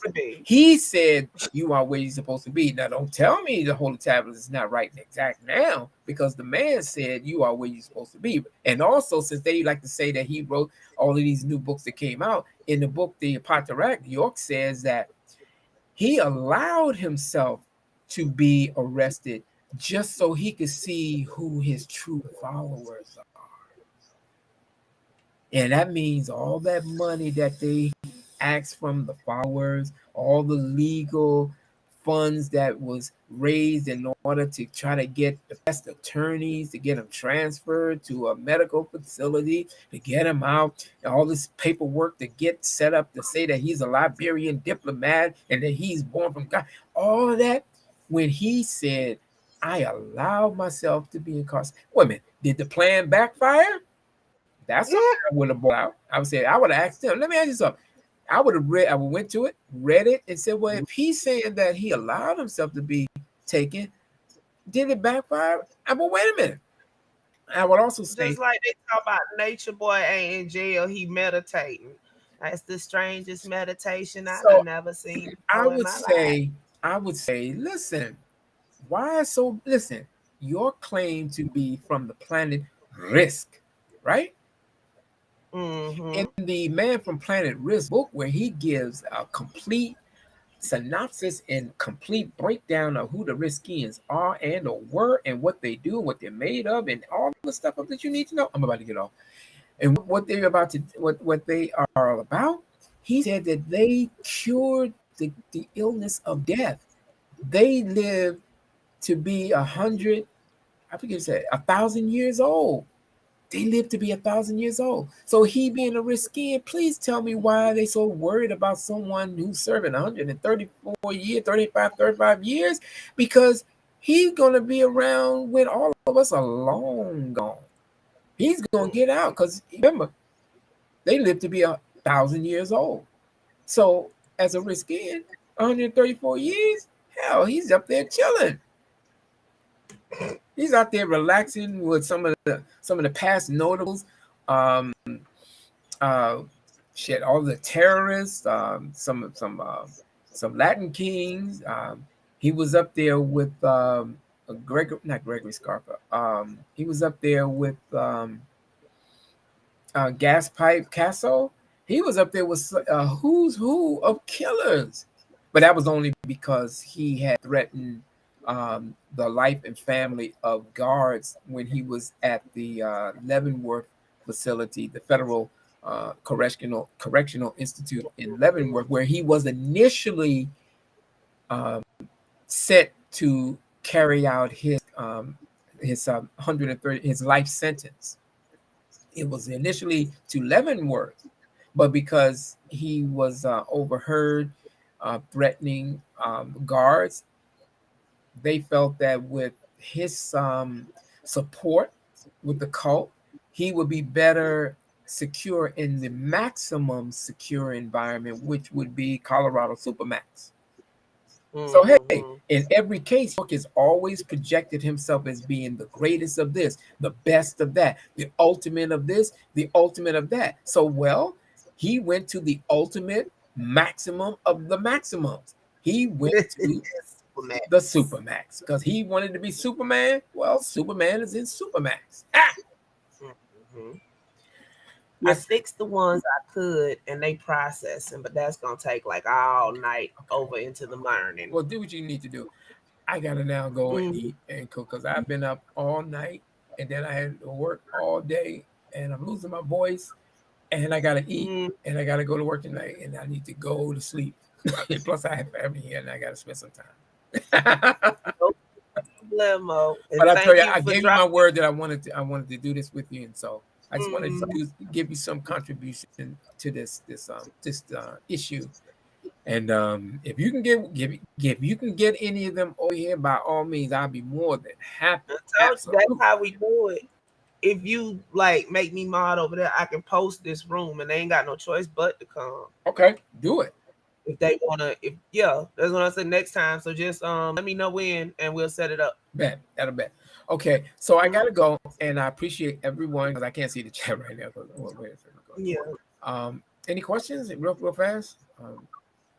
It's been pretty quiet tonight. I think folk just listening, but it's Monday, so that's cool. Folk finding out for work and stuff. And believe me, I got more than you can imagine in the lockup to be able to address any and every facet of your case, trial, doctrine, everything. I got it all. Yes, and we here for it. All right. So, okay. Melanated Agenda, thank you. I appreciate you. I really do. I don't get a chance to see this chat, but let me get out of here, man. I'm hungry. I'm gonna go eat. Okay, go eat, Chuck. We'll talk to you later. Bye-bye. Okay. Thank you again for coming. Okay, fam bam, we have officially been live for 3 hours and 40 minutes.